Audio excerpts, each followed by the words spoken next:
Hi, ಎಲ್ಲರಿಗೂ ನಮಸ್ಕಾರ. Welcome to Lakshmi education blog channel. ಇವತ್ತಿನ ತರಗತಿಯಲ್ಲಿ ಕನ್ನಡ ವ್ಯಾಕರಣ ಗ್ರಾಮರವನ್ನು ಮುಂದುವರಿಸ್ತಾ ಇದ್ದೀನಿ. ಇನ್ನು ಹಿಂದಿನ ತರಗತಿಯಲ್ಲಿ ಆಲ್ರೆಡಿ ಹಿಂದಿನ ಮಾಡಿದ್ದೆ ಇದರ ಬಗ್ಗೆ. ಅದರಲ್ಲಿ ಏನಪ್ಪ ಅಂತಂದರೆ ವರ್ಣಮಾಲೆ ಅಂದ್ರೇನು, ಅದರ ಪ್ರಕಾರಗಳ ಬಗ್ಗೆ ಆಗಿರಬಹುದು, ಮತ್ತು ವಿಭಕ್ತಿ ಪ್ರತ್ಯಯಗಳು, ಲಿಂಗಗಳು ಬಗ್ಗೆ, ಸಂಧಿಗಳು ಮತ್ತು ಸಮಾಸಗಳು ಹೇಳಿಲ್ಲ, ಸಂಧಿಗಳು, ವ್ಯಕ್ತಿ ಪ್ರತ್ಯಯಗಳು, ಸಮಾನಾರ್ಥಕ ಪದಗಳು, ಇವುಗಳ ಬಗ್ಗೆ ಎಲ್ಲ ತಿಳ್ಕೊಂಡಿದ್ವಿ.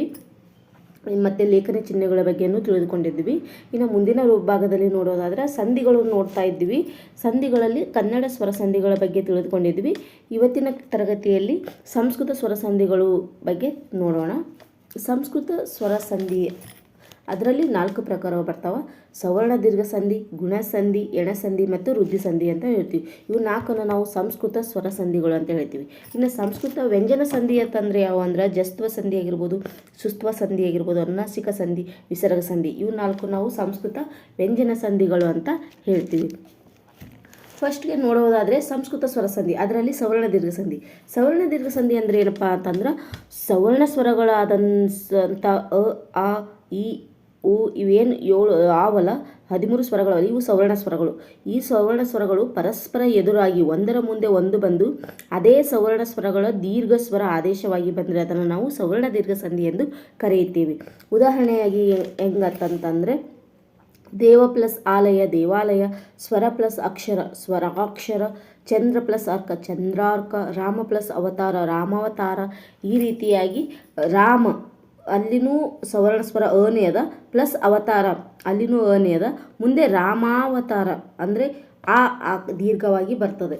ಇದನ್ನು ನಾವು ಸವರ್ಣ ದೀರ್ಘ ಸಂಧಿ ಅಂತ ಹೇಳ್ತೀವಿ. ಅದೇ ಸವರ್ಣ ಸ್ವರ ಮುಂದೆ ದೀರ್ಘವಾಗಿ ಬಂದರೆ ನಾವು ಅದನ್ನು ಸವರ್ಣ ದೀರ್ಘ ಸಂಧಿ ಅಂತ ಹೇಳ್ತೀವಿ. ಎರಡನೇದು ಗುಣಸಂಧಿ.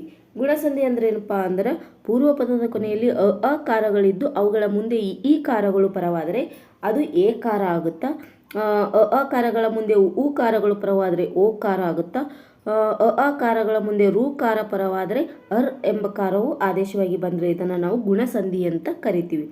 ಉದಾಹರಣೆಯಾಗಿ ನೋಡ್ಬೇಕಂದ್ರೆ ದೇವ ಪ್ಲಸ್ ಇಂದ್ರ ದೇವೇಂದ್ರ, ಗಣ ಪ್ಲಸ್ ಈಶ ಗಣೇಶ, ರಾಜ ಪ್ಲಸ್ ಈಶ ರಾಜೇಶ, ಸೂರ್ಯ ಪ್ಲಸ್ ಉದಯ ಸೂರ್ಯೋದಯ, ನಿತ್ಯ ಪ್ಲಸ್ ಉತ್ಸವ ನಿತ್ಯೋತ್ಸವ, ಸುರ ಪ್ಲಸ್ ಇಂದ್ರ ಸುರೇಂದ್ರ. ಇಲ್ಲಿ ಸುರ ಅದ ಪ್ಲಸ್ ಇಂದ್ರ ಈ ಕಾರಗಳ ಮುಂದೆ ಈ ಕಾರ ಬಂದು ಮುಂದೆ ಏನಾಯಿತು ಸುರೇಂದ್ರ ಏಕಾರ ಆಯಿತು. ಈ ರೀತಿ ಆಗೋದನ್ನು ನಾವು ಏನಂತ ಹೇಳ್ತೀವಿ ಗುಣಸಂಧಿ ಅಂತ ಹೇಳ್ತೀವಿ. ಇನ್ನು ಮುಂದಿಂದು ವೃದ್ಧಿ ಸಂಧಿ. ಮೂರನೇದಾಗಿ ವೃದ್ಧಿ ಸಂಧಿ ಅಂದರೆ ಏನಪ್ಪ ಅಂದ್ರೆ ಪೂರ್ವಪದ ಕೊನೆಯಲ್ಲಿ ಅಕಾರಗಳಿದ್ದು ಅವುಗಳ ಮುಂದೆ ಐಕಾರಗಳು ಪರವಾದರೆ ಅದನ್ನು ಐಕಾರ ಆಗುತ್ತಾ, ಮತ್ತು ಔಕಾರಗಳು ಪರವಾದರೆ ಔಕಾರ ಆದೇಶವಾಗಿ ಬಂದರೆ ಅದನ್ನು ನಾವು ವೃದ್ಧಿ ಸಂಧಿ ಅಂತ ಹೇಳ್ತೀವಿ. ಗುಣಸಂಧಿಗೆ ವೃದ್ಧಿ ಸಂಧಿಗೆ ಏನು ಡಿಫ್ರೆನ್ಸ್ ಇಲ್ಲರಿ, ಸ್ವಲ್ಪ ಡಿಫ್ರೆನ್ಸ್ ಅದ. ಏನಪ್ಪ ಅಂದ್ರೆ ಗುಣಸಂಧಿಯಲ್ಲಿ ಅಕಾರಗಳ ಮುಂದೆ ಈ ಬಂದರೆ ಏಕಾರ ಆಗುತ್ತಾ, ಅಕಾರಗಳ ಮುಂದೆ ಬಂದರೆ ಓಕಾರ ಆಗುತ್ತಾ. ಬಟ್ ಇಲ್ಲಿ ಏನಾಗುತ್ತಪ್ಪ ಅಂದ್ರೆ ಅಕಾರಗಳ ಮುಂದೆ ಐಕಾರ ಬಂದ್ರೆ ಅದು ಮುಂದೆ ಏನಾಗುತ್ತಾ ಐಕಾರ ಆಗುತ್ತಾ. ಅದೇ ಅಕಾರಗಳ ಮುಂದೆ ಔಕಾರಗಳು ಬಂದರೆ ಅದು ಮುಂದೆ ಔಕಾರವಾಗಿ ಆದೇಶ ಬರುತ್ತೆ. ಇದನ್ನು ನಾವು ವೃದ್ಧಿ ಸಂಧಿ ಅಂತ ಹೇಳ್ತೀವಿ.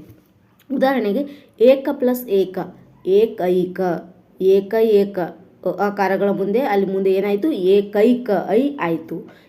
ಈ ರೀತಿಯಾಗಿ ಐ ಬಂದರೆ ಅದು ಮುಂದೆ ಏನಾಗುತ್ತಾ ಐ ಆಗುತ್ತೆ. ಇದನ್ನು ನಾವು ವೃದ್ಧಿ ಸಂಧಿ ಅಂತ ಹೇಳ್ತೀವಿ. ಇನ್ನೊಂದು ಉದಾಹರಣೆಯನ್ನು ನೋಡಬೇಕಾದ್ರೆ ಶಿವ ಪ್ಲಸ್ ಐಕ್ಯ ಶಿವೈಕ್ಯ, ಲೋಕ ಪ್ಲಸ್ ಐಕ್ಯ ಲೋಕೈಕ್ಯ, ಮತ್ತು ಮಹಾ ಪ್ಲಸ್ ಔನ್ನತ್ಯ ಮಹೌನ್ನತ್ಯ, ಜನ ಪ್ಲಸ್ ಐಕ್ಯ ಜನೈಕ್ಯ, ಅಷ್ಟ ಪ್ಲಸ್ ಐಶ್ವರ್ಯ ಅಷ್ಟೈಶ್ವರ್ಯ, ರಸದ ಪ್ಲಸ್ ಔತಣ ರಸದೌತಣ, ವನ ಪ್ಲಸ್ ಔಷಧಿ ವನೌಷಧಿ. ಈ ರೀತಿಯಾಗಿ ನಾವು ವೃದ್ಧಿ ಸಂಧಿಗೆ ಉದಾಹರಣೆಗಳನ್ನು ನೋಡಬಹುದು. ಇನ್ನು ಮುಂದಿನ ಸಂಧಿ ನೋಡೋದಾದರೆ ಎಣ ಸಂಧಿ. ಸಾರಿ ಫ್ರೆಂಡ್ಸ್, ಸಂಸ್ಕೃತದಲ್ಲಿ ಏರಲವ ವರ್ಣಗಳಿಗೆ ಎಣ ವರ್ಣಗಳು ಅಂತ ಹೇಳ್ತೀವಿ. ನಾವು ಎಣ್ಣು ವರ್ಣಗಳು ಅಂತ ಹೇಳ್ತೀವಿ. ಸಂಸ್ಕೃತದಲ್ಲಿ ನಾವು ಏರಲವ ವರ್ಣಗಳಿಗೆ ಏನಂತೀವಿ ಎಣ್ ವರ್ಣಗಳು ಅಂತ ಹೇಳ್ತೀವಿ. ಪೂರ್ವ ಪದದ ಅಂತ್ಯದಲ್ಲಿ ಈ ಉ ರೂಕಾರಗಳಿಗೆ ಸವರ್ಣವಲ್ಲದ ಸ್ವರ ಪರವಾದರೆ ಈ ಕಾರಗಳಿಗೆ ಎ ಬಂದರೆ ಉ ಕಾರಗಳಿಗೆ ಓ ಬಂದರೆ ರೂಕಾರಕ್ಕೆ ಅಂತ ಆದೇಶವಾಗಿ ಬಂದರೆ ಅದನ್ನು ನಾವು ಏನಂತ ಹೇಳ್ತೀವಿ ಎಣ ಸಂಧಿ ಅಂತ ಕರಿತೀವಿ. ಇಲ್ಲಿ ಇತಿ ಪ್ಲಸ್ ಆದಿ ಈ ಮುಂದೆ ಏನು ಬಂತು ಈ ಕಾರಗಳ ಮುಂದೆ ಈ ಸವರ್ಣದ ಸ್ವರ ಈ ಕಾರಗಳಿಗೆ ಏಕಾರ ಬಂತು. ಇತ್ಯಾದಿ ಇತಿ ಪ್ಲಸ್ ಆದಿ ಇತ್ಯಾದಿ, ಅಲ್ಲಿ ಒತ್ತಕ್ಷರ ಆಗಿ ಬಂತಲ್ಲ ಇತ್ಯಾದಿ, ಈ ಥರ ಏಕಾರ ಆದರೆ ಅದನ್ನು ನಾವು ಎಣಸಂಧಿ ಅಂತ ಹೇಳ್ತೀವಿ. ಇನ್ನೊಂದು ಉದಾಹರಣೆ, ಪ್ರತಿ ಪ್ಲಸ್ ಉತ್ತರ ಪ್ರತ್ಯುತ್ತರ, ಧ್ವನಿ ಪ್ಲಸ್ ಅಂಗ ಧ್ವನ್ಯಂಗ, ಇಲ್ಲಿ ಓಕಾರ ಬಂತು. ಇತ್ತಂದ್ರೆ ಈ ಕಾರಗಳ ಮುಂದೆ ಓಕಾರ, ಏಕಾರ ಮತ್ತು ಓಕಾರ ಇವೆರಡು ಪರವಾದರೆ ನಾವು ಏನಂತ ಹೇಳ್ತೀವಿ, ಎಣಸಂಧಿ ಅಂತ ಹೇಳ್ತೀವಿ. ಇನ್ನೊಂದು ಮನು ಪ್ಲಸ್ ಅಂತರ ಮನ್ವಂತರ, ಬಂತಲ್ಲಿ. ಅಣು ಪ್ಲಸ್ ಅಸ್ತ್ರ ಅಣ್ವಸ್ತ್ರ, ಮನು ಪ್ಲಸ್ ಆದಿ ಮನುವಾದಿ, ಪಿತ್ರ ಪ್ಲಸ್ ಆರ್ಜಿತ ಪಿತ್ರಾರ್ಜಿತ, ರೂಕಾರಕ್ಕೆ ಏನಾಯ್ತಲ್ಲಿ ಎಂಬ ಕಾರ ಆದೇಶ ಬಂತು. ಈ ರೀತಿಯಾಗಿ ನೋಡೋದನ್ನು ನಾವು ಏನಂತ ಹೇಳ್ತೀವಿ, ಎಣಸಂಧಿ ಅಂತ ಕರಿತೀವಿ. ಇನ್ನು ಮುಂದೆ ನೋಡೋದಾದರೆ ಸಂಸ್ಕೃತ ವ್ಯಂಜನ ಸಂಧಿ, ಇದರಲ್ಲಿ 4 ಬರ್ತವೆ. ಜಸ್ತ್ವ ಸಂಧಿ. ಜಸ್ತ್ವ ಸಂಧಿ ಅಂದರೆ ಏನು, ಅಲ್ಲಿ ನಾವು ಆದೇಶ ಸಂಧಿ ಥರನೇ ಹೋಲುತ್ತಾ, ಬಟ್ ಅಲ್ಲಿ ಕನ್ನಡದ ಅಕ್ಷರಗಳಿದ್ರೆ ಇಲ್ಲಿ ಸಂಸ್ಕೃತ ಇರ್ತವೆ. ಪೂರ್ವಪದ ಹಂತದಲ್ಲಿ ಏನು ವರ್ಗದ ಪ್ರಥಮ ಅಕ್ಷರಗಳು ಏನು ಕಚಟ ತಪಗಳಿಗೆ ಗಜಡದವ ಆದೇಶವಾಗಿ ಬಂದರೆ ನಾವು ಅದನ್ನು ಜಸ್ತ್ವ ಸಂಧಿ ಅಂತ ಹೇಳ್ತೀವಿ. ಉದಾಹರಣೆಗೆ ವಾಕ್ ಪ್ಲಸ್ ಈಶ ವಾಗೀಶ, ಕ ಬದಲಿ ಏನು ಬತ್ತೀಲಿ ಗೀ ಬತ್ತು. ವಾಕ್ ಪ್ಲಸ್ ದಾನ ವಾಗ್ದಾನ, ದಿಕ್ ಪ್ಲಸ್ ಅಂತ ದಿಗಂತ, ಅಚ್ ಪ್ಲಸ್ ಅಂತ ಅಜಂತ. ಈ ರೀತಿ ದಿಕ್ ಪ್ಲಸ್ ದರ್ಶನ ದಿಗ್ದರ್ಶನ, ವಾಕ್ ಪ್ಲಸ್ ದಂಡನೆ ವಾಗ್ದಂಡನೆ. ಈ ರೀತಿಯಾಗಿ ನಾವು ಕತಪಗಳಿಗೆ ಗದಬಗಳು ನೋಡಿದರೆ ಅದನ್ನು ನಾವು ಜಸ್ತ್ವ ಸಂಧಿ ಅಂತ ಹೇಳ್ತೀವಿ. ಆದೇಶ ಸಂಧಿಗೂ ಇದೇ ಇರುತ್ತೆ, ಬಟ್ ಅಲ್ಲಿ ಕನ್ನಡ ಪದಗಳು ಇರ್ತವೆ, ಇಲ್ಲಿ ಸಂಸ್ಕೃತ ಪದಗಳು ಇರ್ತವೆ. ಇಷ್ಟೇ ವ್ಯತ್ಯಾಸ. ಇನ್ನು ಎರಡನೇದಾಗಿ ಶುತ್ವ ಸಂಧಿ. ಇದರ ಪೂರ್ವ ಪದದ ಕೊನೆಗೆ ಏನು ಬರ್ತದೆ, ಸಕಾರ ಇಲ್ಲವೇ ತ ವರ್ಗ ಇರ್ತದೆ. ಆದರೆ ಉತ್ತರ ಪದದ ಆದಿಯಲ್ಲಿ ಏನು ಬರ್ತದೆ, ಶಕಾರ ಬರ್ತದೆ. ಅದನ್ನು ಶ ಅಥವಾ ಛ, ಪೂರ್ವ ಪದದ ಕೊನೆಯಲ್ಲಿ ಸ ಅಥವಾ ತ ಇದ್ದು ಉತ್ತರ ಪದದ ಆದಿಯಲ್ಲಿ ಏನು ಬರ್ತದೆ, ಶ ಅಥವಾ ಛ ವರ್ಗ ಬರ್ತದೆ. ಆವಾಗ ಸಂಧಿ ಆದಾಗ ಅವಾಗ ಏನು ಬರ್ತದೆ, ಸಕಾರಕ್ಕೆ ಏನು ಶೇಕಾರವು, ತಕಾರಕ್ಕೆ ಏನು ಛಕಾರ ಆದೇಶವಾಗಿ ಬಂದರೆ ಅದನ್ನು ನಾವು ಶುತ್ವ ಸಂಧಿ ಅಂತ ಹೇಳ್ತೀವಿ. ಉದಾಹರಣೆ ನೋಡೋದಾದರೆ ಮನಸ್ಸ ಪ್ಲಸ್ ಶಾಂತಿ ಮನಃಶಾಂತಿ, ಎಸ್ ಪ್ಲಸ್ ಚಂದ್ರ ಎಸ್ ಚಂದ್ರ, ಮನಸ್ ಪ್ಲಸ್ ಶುದ್ಧಿ ಮನಸ್ಸುದ್ಧಿ, ಶರತ್ ಪ್ಲಸ್ ಚಂದ್ರ ಶರತ್ಚಂದ್ರ, ಸತ್ ಪ್ಲಸ್ ಚಿತ್ರ ಸಚಿತ್ರ, ಸತ್ ಪ್ಲಸ್ ಚಿದಾನಂದ ಸಚಿದಾನಂದ. ಈ ರೀತಿಯಾಗಿ ನಾವು ಈ ಶುತ್ವ ಸಂಧಿಗೆ ಉದಾಹರಣೆಗಳನ್ನು ನೋಡಬಹುದು. ಇನ್ನು ಅನುನಾಸಿಕ ಸಂಧಿ ಅಂತ ಬಂದ್ರೆ ಪೂರ್ವ ಪದದ ಕೊನೆಗೆ ಬರುವ ವರ್ಗದ ಪ್ರಥಮಾಕ್ಷರಗಳು ಕಚತಪಗಳಿಗೆ ಯಾವುದೇ ಅನುನಾಸಿಕ ಅಕ್ಷರ ಎದುರಾದರೆ ಅದೇ ವರ್ಗದ ಅನುನಾಸಿಕ ಅಕ್ಷರ ಆದೇಶವಾಗಿ ಬಂದರೆ ಅದನ್ನು ನಾವು ಅನುನಾಸಿಕ ಸಂಧಿ ಅಂತ ಹೇಳ್ತೀವಿ. ಅನುನಾಸಿಕ ಸಂಧಿ ಅಂದರೆ ಏನಪ್ಪ ಅಂದ್ರೆ ಪೂರ್ವ ಪದದ ಕೊನೆಗೆ ಏನು ಬರ್ತದೆ ಅಕ್ಷರ ಅವು ವರ್ಗದ ಪ್ರಥಮಾಕ್ಷರ ಕಚತಪಗಳಿಗೆ ಯಾವುದೇ ಅನುನಾಸಿಕ ಬರಬಹುದು. ಅದು ಅವು 5 ಅನುನಾಸಿಕ ಅವಲ್ಲ, ಅವು ಯಾವುದೇ ಅನುನಾಸಿಕ ಅಕ್ಷರ ಪರವಾದರೆ ಅದೇ ವರ್ಗದ ಅನುನಾಸಿಕ ಅಕ್ಷರ ಆದೇಶವಾಗಿ ಬಂದರೆ ಅದನ್ನು ನಾವು ಅನುನಾಸಿಕ ಸಂಧಿ. ಈಗ ವಾಕ್ ಪ್ಲಸ್ ಮಯ ವಾಂಗ್ಮಯ, ಕದ ಅನುನಾಸಿಕ ಯಾವುದು ಞ, ಅದೇ ಬಂತು ಅದಕ್ಕೆ. ಮತ್ತು ದಿಕ್ ಪ್ಲಸ್ ನಾಗ ದಿನ್ನಾಗ, ಷಟ್ ಪ್ಲಸ್ ಮಾಸ ಷಣ್ಮಾಸ, ಟ ವರ್ಗದ ಏನು ಟ ನ, ಅದರ ನ ಬತ್ತಿಲ್ಲ, ಷಟ್ ಪ್ಲಸ್ ಮಾಸ ಷಣ್ಮಾಸ. ಅಂದ್ರೆ ನಾವು ಯಾವ ಟದ ವರ್ಗ ಬತ್ತಂದ್ರೆ ಅದೇ ವರ್ಗದ ಅನುನಾಸಿಕ ಬರ್ತದೆ, ಕ ವರ್ಗ ಬತ್ತಂದ್ರೆ ಅದೇ ವರ್ಗದ ಅನುನಾಸಿಕ ಇಲ್ಲಿ ಆದೇಶವಾಗಿ ಬಂದ್ರೆ ನಾವೇನು ಅದನ್ನೇ ಹೇಳ್ತೀವಿ ಅನುನಾಸಿಕ ಸಂಧಿ ಅಂತ ಹೇಳ್ತೀವಿ. ತತ್ ಪ್ಲಸ್ ಮಯ ತನ್ಮಯ, ತದ ಅನುನಾಸಿಕ ತದ ವರ್ಗದ ಅನುನಾಸಿಕ ಯಾವುದು ನ, ತನ್ಮಯ, ತತ್ ಪ್ಲಸ್ ಮಯ ತನ್ಮಯ, ಭಗವತ್ ಪ್ಲಸ್ ನಾಮ ಭಗವನ್ನಾಮ, ಅಪಮಯ ಅಮ್ಮಯ್ಯ, ಉತ್ ಪ್ಲಸ್ ಮಾದ ಉನ್ಮಾದ. ಈ ರೀತಿಯಾಗಿ ನಾವು ಅನುನಾಸಿಕ ಸಂಧಿಯನ್ನು ನೋಡ್ಬೋದು. ಇನ್ನು ಕೊನೆಯದಾಗಿ ಯಾವುದಪ್ಪ ಅಂದ್ರೆ ವಿಸರ್ಗ ಸಂಧಿ. ವಿಸರ್ಗ ಸಂಧಿ ಅಂದರೆ ಏನು, ಪೂರ್ವ ಪದದ ಹಂತದಲ್ಲಿ ರಕಾರ ಇಲ್ಲವೇ ಸಕಾರ ಇರ್ತದೆ, ಅದರ ಮುಂದೆ ಕ ಕ ಪ ಪ ಕಾರಗಳು ಪರವಾದರೆ ಅದನ್ನು ನಾವು ವಿಸರ್ಗ ಸಂಧಿ ಅಂತ ಹೇಳ್ತೀವಿ. ರಕಾರ ಅಥವಾ ಸಕಾರ ಲೋಪಗೊಂಡು ಅಲ್ಲಿ ಏನಾಗುತ್ತಾ ವಿಸರ್ಗ ಆದೇಶವಾಗಿ ಬರುತ್ತದೆ, ಅದನ್ನು ನಾವು ವಿಸರ್ಗ ಸಂಧಿ. ವಿಸರ್ಗ ಯೋಗವಾಹ, ಇದು ವಿಸರ್ಗ ಅನ್ನೋದೊಂದು ಯೋಗವ ಅಂತ ನಿಮ್ಗೆ ಗೊತ್ತದ ಆಲ್ರೆಡಿ. ಅದರ ಚಿಹ್ನೆ ಹೆಂಗೆ 2 ಡಾಟ್ ಇರ್ತಾವೆ. ಹಾಗಾಗಿ ರಕಾರದ ಲೋಪಗೊಂಡು ಅಲ್ಲಿ ಏನಾಗುತ್ತಾ ಆ ವಿಸರ್ಗನೇ ಆದೇಶವಾಗಿ ಬರುತ್ತೆ, ಅಂಥದ್ದನ್ನು ನಾವು ವಿಸರ್ಗ ಸಂಧಿ ಅಂತೀವಿ. ಈಗ ಅಂತರ್ ಪ್ಲಸ್ ಕರಣ ಅಂತಃಕರಣ, ನಿಮಗೆ ಇಲ್ಲಿ ಬರೆದು ತೋರಿಸೋದಾದರೆ ಅಂತಃಕರಣ ಬಿಡಿಸಿ ಬರಿತೀನಿ. ಅಂತರ್ ಪ್ಲಸ್ ಕರಣ, ಕರಣ ಇದ್ದುದನ್ನು ಅದು ಏನಾಗುತ್ತಾ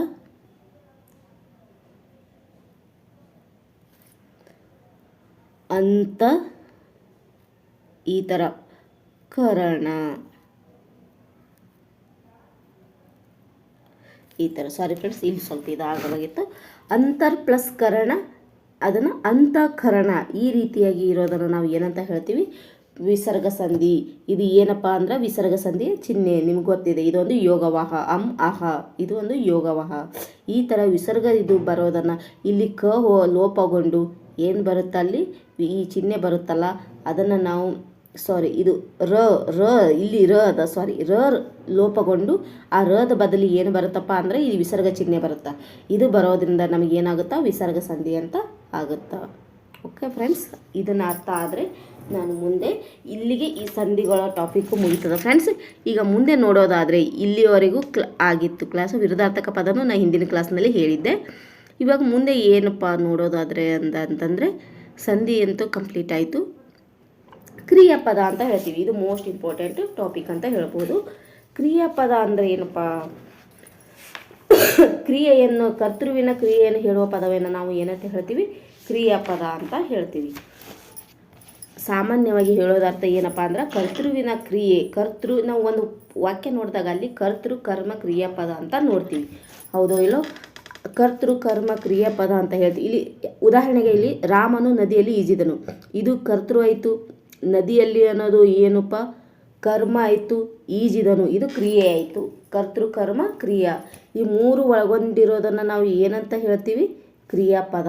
ವಾಕ್ಯ ಕ್ರಿಯಾಪದ, ಇದು ಕ್ರಿಯೆಯನ್ನು ಸೂಚಿಸೋದೇ ಕ್ರಿಯಾಪದ. ಈಗ ಇವಾಗ ಕರ್ತೃ ಆದ, ಇವ ಏನು ಮಾಡ್ದ ಅನ್ನೋದು ಈ ಕ್ರಿಯೆ ಏನು ಸೂಚಿಸ್ತದಲ್ಲ ಇದನ್ನು ನಾವು ಏನಂತ ಹೇಳ್ತೀವಿ, ಕ್ರಿಯಾಪದ ಅಂತ ಹೇಳ್ತೀವಿ. ಕ್ರಿಯಾಪದ ಅಂತ ಅಂದರೆ ಏನು, ಒಂದು ಬಳಕೆಗೊಂಡ ವಾಕ್ಯದಲ್ಲಿ ಕರ್ತೃವಿನ ಕ್ರಿಯೆಯನ್ನು ಕುರಿತು ಹೇಳುವ ಪದವೇ ಕ್ರಿಯಾಪದ ಅಂತ ಹೇಳ್ತೀವಿ. ಕ್ರಿಯಾಪದವು ವಾಕ್ಯದ ಕೊನೆಗೆ ಬಂದು ಆ ಕ್ರಿಯೆಯನ್ನು ಸೂಚಿಸುತ್ತದೆ.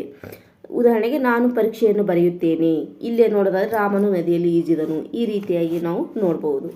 ಈ ಧಾತು ಅಂದರೆ ಕ್ರಿಯಾಪದದ ಮೂಲ ರೂಪವನ್ನು ನಾವು ಏನಂತ ಹೇಳ್ತೀವಿ, ಧಾತು ಅಥವಾ ಕ್ರಿಯಾ ಪ್ರಕೃತಿ ಅಂತ ಕರಿತೀವಿ. ಅಲ್ಲಿ ಹಿಂದಿನ ಕ್ಲಾಸ್ನಲ್ಲಿ ನೋಡಿದೆವು, ನಾಮಪದ ನೋಡಿದೆವು.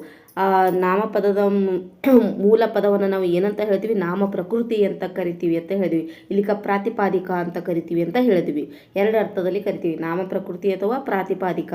ನಾಮ ಪ್ರಕೃತಿಯ ಜೊತೆಗೆ ವಿಭಕ್ತಿ ಪ್ರತ್ಯಯ ಸೇರಿ ಆಗೋದನ್ನು ನಾವು ಏನಂತ ಹೇಳ್ತೀವಿ, ನಾಮಪದ ಅಂತ ಹೇಳ್ತೀವಿ ಅಂತ ಹೇಳಿದ್ವಿ, ಹೌದೋ ಇಲ್ಲೋ. ಇವಾಗ ಕ್ರಿಯಾಪದ ಅಂದ್ರೇನು, ಕ್ರಿಯಾಪದದ ಮೂಲ ರೂಪವನ್ನು ಧಾತು ಅಥವಾ ಕ್ರಿಯಾ ಪ್ರಕೃತಿ ಅಂತ ಕರಿತೀವಿ. ಇದರ ಜೊತೆ ಏನೇನಪ್ಪ ಸೇರ್ತದಪ್ಪ ಅಂದ್ರೆ ಕಾಲಸೂಚಕ ಪ್ರತ್ಯಯ ಮತ್ತು ಅಖ್ಯಾತ ಪ್ರತ್ಯಯ ಎರಡೂ ಪಡೆದುಕೊಂಡು ಇದು ಏನಾಗುತ್ತಾ ಸಂಪೂರ್ಣವಾಗಿ ಕ್ರಿಯಾಪದ ಆಗುತ್ತಾ. ಏನಾಗುತ್ತಂದ್ರೆ ಒಂದು ಕ್ರಿಯಾಪದ ಪೂರ್ತಿ ಆಗಬೇಕಾದ್ರೆ ಅಲ್ಲಿ ಪ್ಲಸ್ ಧಾತು ಇರಬೇಕು, ಕಾಲಸೂಚಕ ಪ್ರತ್ಯಯ ಇರಬೇಕು, ಮತ್ತು ಅಖ್ಯಾತ ಪ್ರತ್ಯಯ. ಅಖ್ಯಾತ ಪ್ರತ್ಯಯ, ಕಾಲಸೂಚಕ ಪ್ರತ್ಯಯ, ಧಾತು ಈ ಮೂರು ಒಳಗೊಂಡಿರೋದನ್ನು ನಾವು ಏನಂತ ಹೇಳ್ತೀವಿ, ಕ್ರಿಯಾಪದ ಅಂತ ಹೇಳ್ತೀವಿ. ಗೊತ್ತಾಯ್ತು. ಅಲ್ಲಿ ವಿಭಕ್ತಿ ಪ್ರತ್ಯಯ ಮತ್ತು ನಾಮ ಪ್ರಕೃತಿ ಇವೆರಡೇ ಇದ್ರೆ ನಾಮಪದ. ಇಲ್ಲಿ ಕ್ರಿಯಾಪದ ಆಗಬೇಕಾದ್ರೆ ಕ್ರಿಯಾಪದದ ಮೂಲ ರೂಪ ಧಾತು ಇರ್ತದ. ಈ ಧಾತುವಿನ ಜೊತೆ ಕಾಲಸೂಚಕ ಪ್ರತ್ಯಯ ಮತ್ತು ಅಖ್ಯಾತ ಪ್ರತ್ಯಯ ಇವೆರಡನ್ನು ಸೇರಿಸಿ ನಾವು ಏನಂತ ಹೇಳ್ತೀವಿ, ಕ್ರಿಯಾಪದ ಅಂತ ಹೇಳ್ತೀವಿ. ಕಾಲಸೂಚಕ ಪ್ರತ್ಯಯ ಅಂದರೆ ಏನಪ್ಪ, ಈ ಅಖ್ಯಾತ ಪ್ರತ್ಯಯ ಅಂದರೆ ಏನು. ಕಾಲಸೂಚಕ ಪ್ರತ್ಯಯ ಅಂದರೆ ನಾವು ಯಾವ ಕಾಲ, ಏನು ವರ್ತಮಾನ ಕಾಲ, ಭೂತಕಾಲ, ಭವಿಷ್ಯತ್ ಕಾಲ. ಅಂದರೆ ವರ್ತಮಾನ ಕಾಲದಲ್ಲಿ ಏನಂತ ಇದು ಮಾಡ್ತೀವಪ್ಪ ಅಂತಂದ್ರೆ, ವರ್ತಮಾನ ಕಾಲದಲ್ಲಿ ನಾವು ಉತ್ತ ಅಂತ ಕಾಲಸೂಚಕ ಬಳಸ್ತೀವಿ. ಭೂತಕಾಲದಲ್ಲಿ ಅನ್ನೋ ಕಾಲಸೂಚಕ ಬಳಸ್ತೀವಿ. ಮತ್ತು ಭವಿಷ್ಯತ್ ಕಾಲದಲ್ಲಿ ಅನ್ನೋ ಕಾಲಸೂಚಕ ಬಳಸ್ತೀವಿ. ಇದು ನಿಮಗೆ ಗೊತ್ತಿರಬೇಕು. ವರ್ತಮಾನ ಕಾಲದಲ್ಲಿ ಉತ್ತ ಅಂತ ಬಳಸ್ತೀವಿ, ಭೂತಕಾಲದಲ್ಲಿ ಅಂತ ಬಳಸ್ತೀವಿ, ಭವಿಷ್ಯತ್ ಕಾಲದಲ್ಲಿ ಅಂತ ಬಳಸ್ತೀವಿ. ಉದಾಹರಣೆಗಾಗಿ ಹೋಗುತ್ತಾನೆ, ಇದು ಮುಂದೆ ಆನೆ, ಇದು ಏನಪ್ಪ ಅಂದರೆ ಇದೊಂದು ಅಖ್ಯಾತ ಪ್ರತ್ಯಯ. ಹೋಗುತ್ತಾನೆ, ಹೋಗುವನು, ಹೋದನು, ಬರೇ ನೂನು ಅನ್ನೋದು ಇವು ಮೂರು, ಆನೆ, ನು ಇವು ಮೂರು ಏನಪ್ಪ ಅಂದ್ರೆ ಅಖ್ಯಾತ ಪ್ರತ್ಯಯ. ಇದು ಕಾಲಸೂಚಕ ಪ್ರತ್ಯಯ, ಇವು ಅಖ್ಯಾತ ಪ್ರತ್ಯಯ. ಇವಾಗ ನಿಮಗೆ ಗೊತ್ತಾಯಿತು ಅಂತ ಅನ್ಕೋತೀನಿ. ಅಂದರೆ ಇವಾಗ ಉದಾಹರಣೆ ನೋಡೋದಾದರೆ ಹೋಗುತ್ತಾನೆ, ಹೋಗು ಅನ್ನೋದು ಒಂದು ಧಾತು, ಉತ್ತ ಅನ್ನೋದು ಕಾಲಸೂಚಕ ಪ್ರತ್ಯಯ, ಆನೆ ಅನ್ನೋದು ಅಖ್ಯಾತ ಪ್ರತ್ಯಯ. ಹೋಗುತ್ತಾನೆ ಇವು ಮೂರು ಒಳಗೊಂಡಿರೋದನ್ನು ನಾವು ಏನಂತ ಹೇಳ್ತೀವಿ, ಕ್ರಿಯಾಪದ ಅಂತ ಹೇಳ್ತೀವಿ. ಮುಂದೆ ನೋಡೋದಾದರೆ ಇಲ್ಲಿ ಇದವನು ರೈತನು ಗದ್ದೆಯಲ್ಲಿ ದುಡಿಯುವನು, ಈ ದುಡಿಯುವನು ಅನ್ನೋದೇ ಏನು ಕ್ರಿಯಾಪದನ ಸೂಚಿಸ್ತದ. ರೈತನು ಭತ್ತವನ್ನು ಚೀಲದಲ್ಲಿ ತುಂಬುವನು, ಇದು ತುಂಬುವನು ಅನ್ನೋದೇ ದುಡಿಯುವನು, ತುಂಬುವನು, ಎಳೆಯುವೆವು ಈ ಏನು ಕ್ರಿಯೆಯನ್ನು ಸೂಚಿಸ್ತಾವಲ್ಲ ಇದನ್ನೇ ನಾವು ಕ್ರಿಯಾಪದ ಅಂತ ಹೇಳ್ತೀವಿ. ಮುಂದೆ ನೋಡೋದಾದರೆ ಕ್ರಿಯಾಪದದಲ್ಲಿ ಪೂರ್ತಿಯಾಗಿ ಕಂಪ್ಲೀಟಾಗಿ ತಿಳಿದುಕೊಳ್ಬೇಕಪ್ಪ ಅಂತಂದ್ರೆ ಧಾತು ಅಂದರೆ ಏನು? ಕ್ರಿಯಾಪದವು ಸಿದ್ಧಗೊಳ್ಬೇಕಾದ್ರೆ ಅಲ್ಲಿ ಉಪಯೋಗಿಸುವ ಪದವನ್ನು ನಾವು ಧಾತು ಅಂತ ಹೇಳ್ತೀವಿ. ಧಾತು ಇಲ್ಲದೆ ಕ್ರಿಯಾಪದ ಪೂರ್ತಿಗೊಳ್ಳಲ್ಲ, ಪೂರ್ಣ ಒಂದು ವಾಕ್ಯ ಆಗಲ್ಲ. ಅದಕ್ಕೆ ಧಾತು ಬೇಕೇ ಬೇಕು.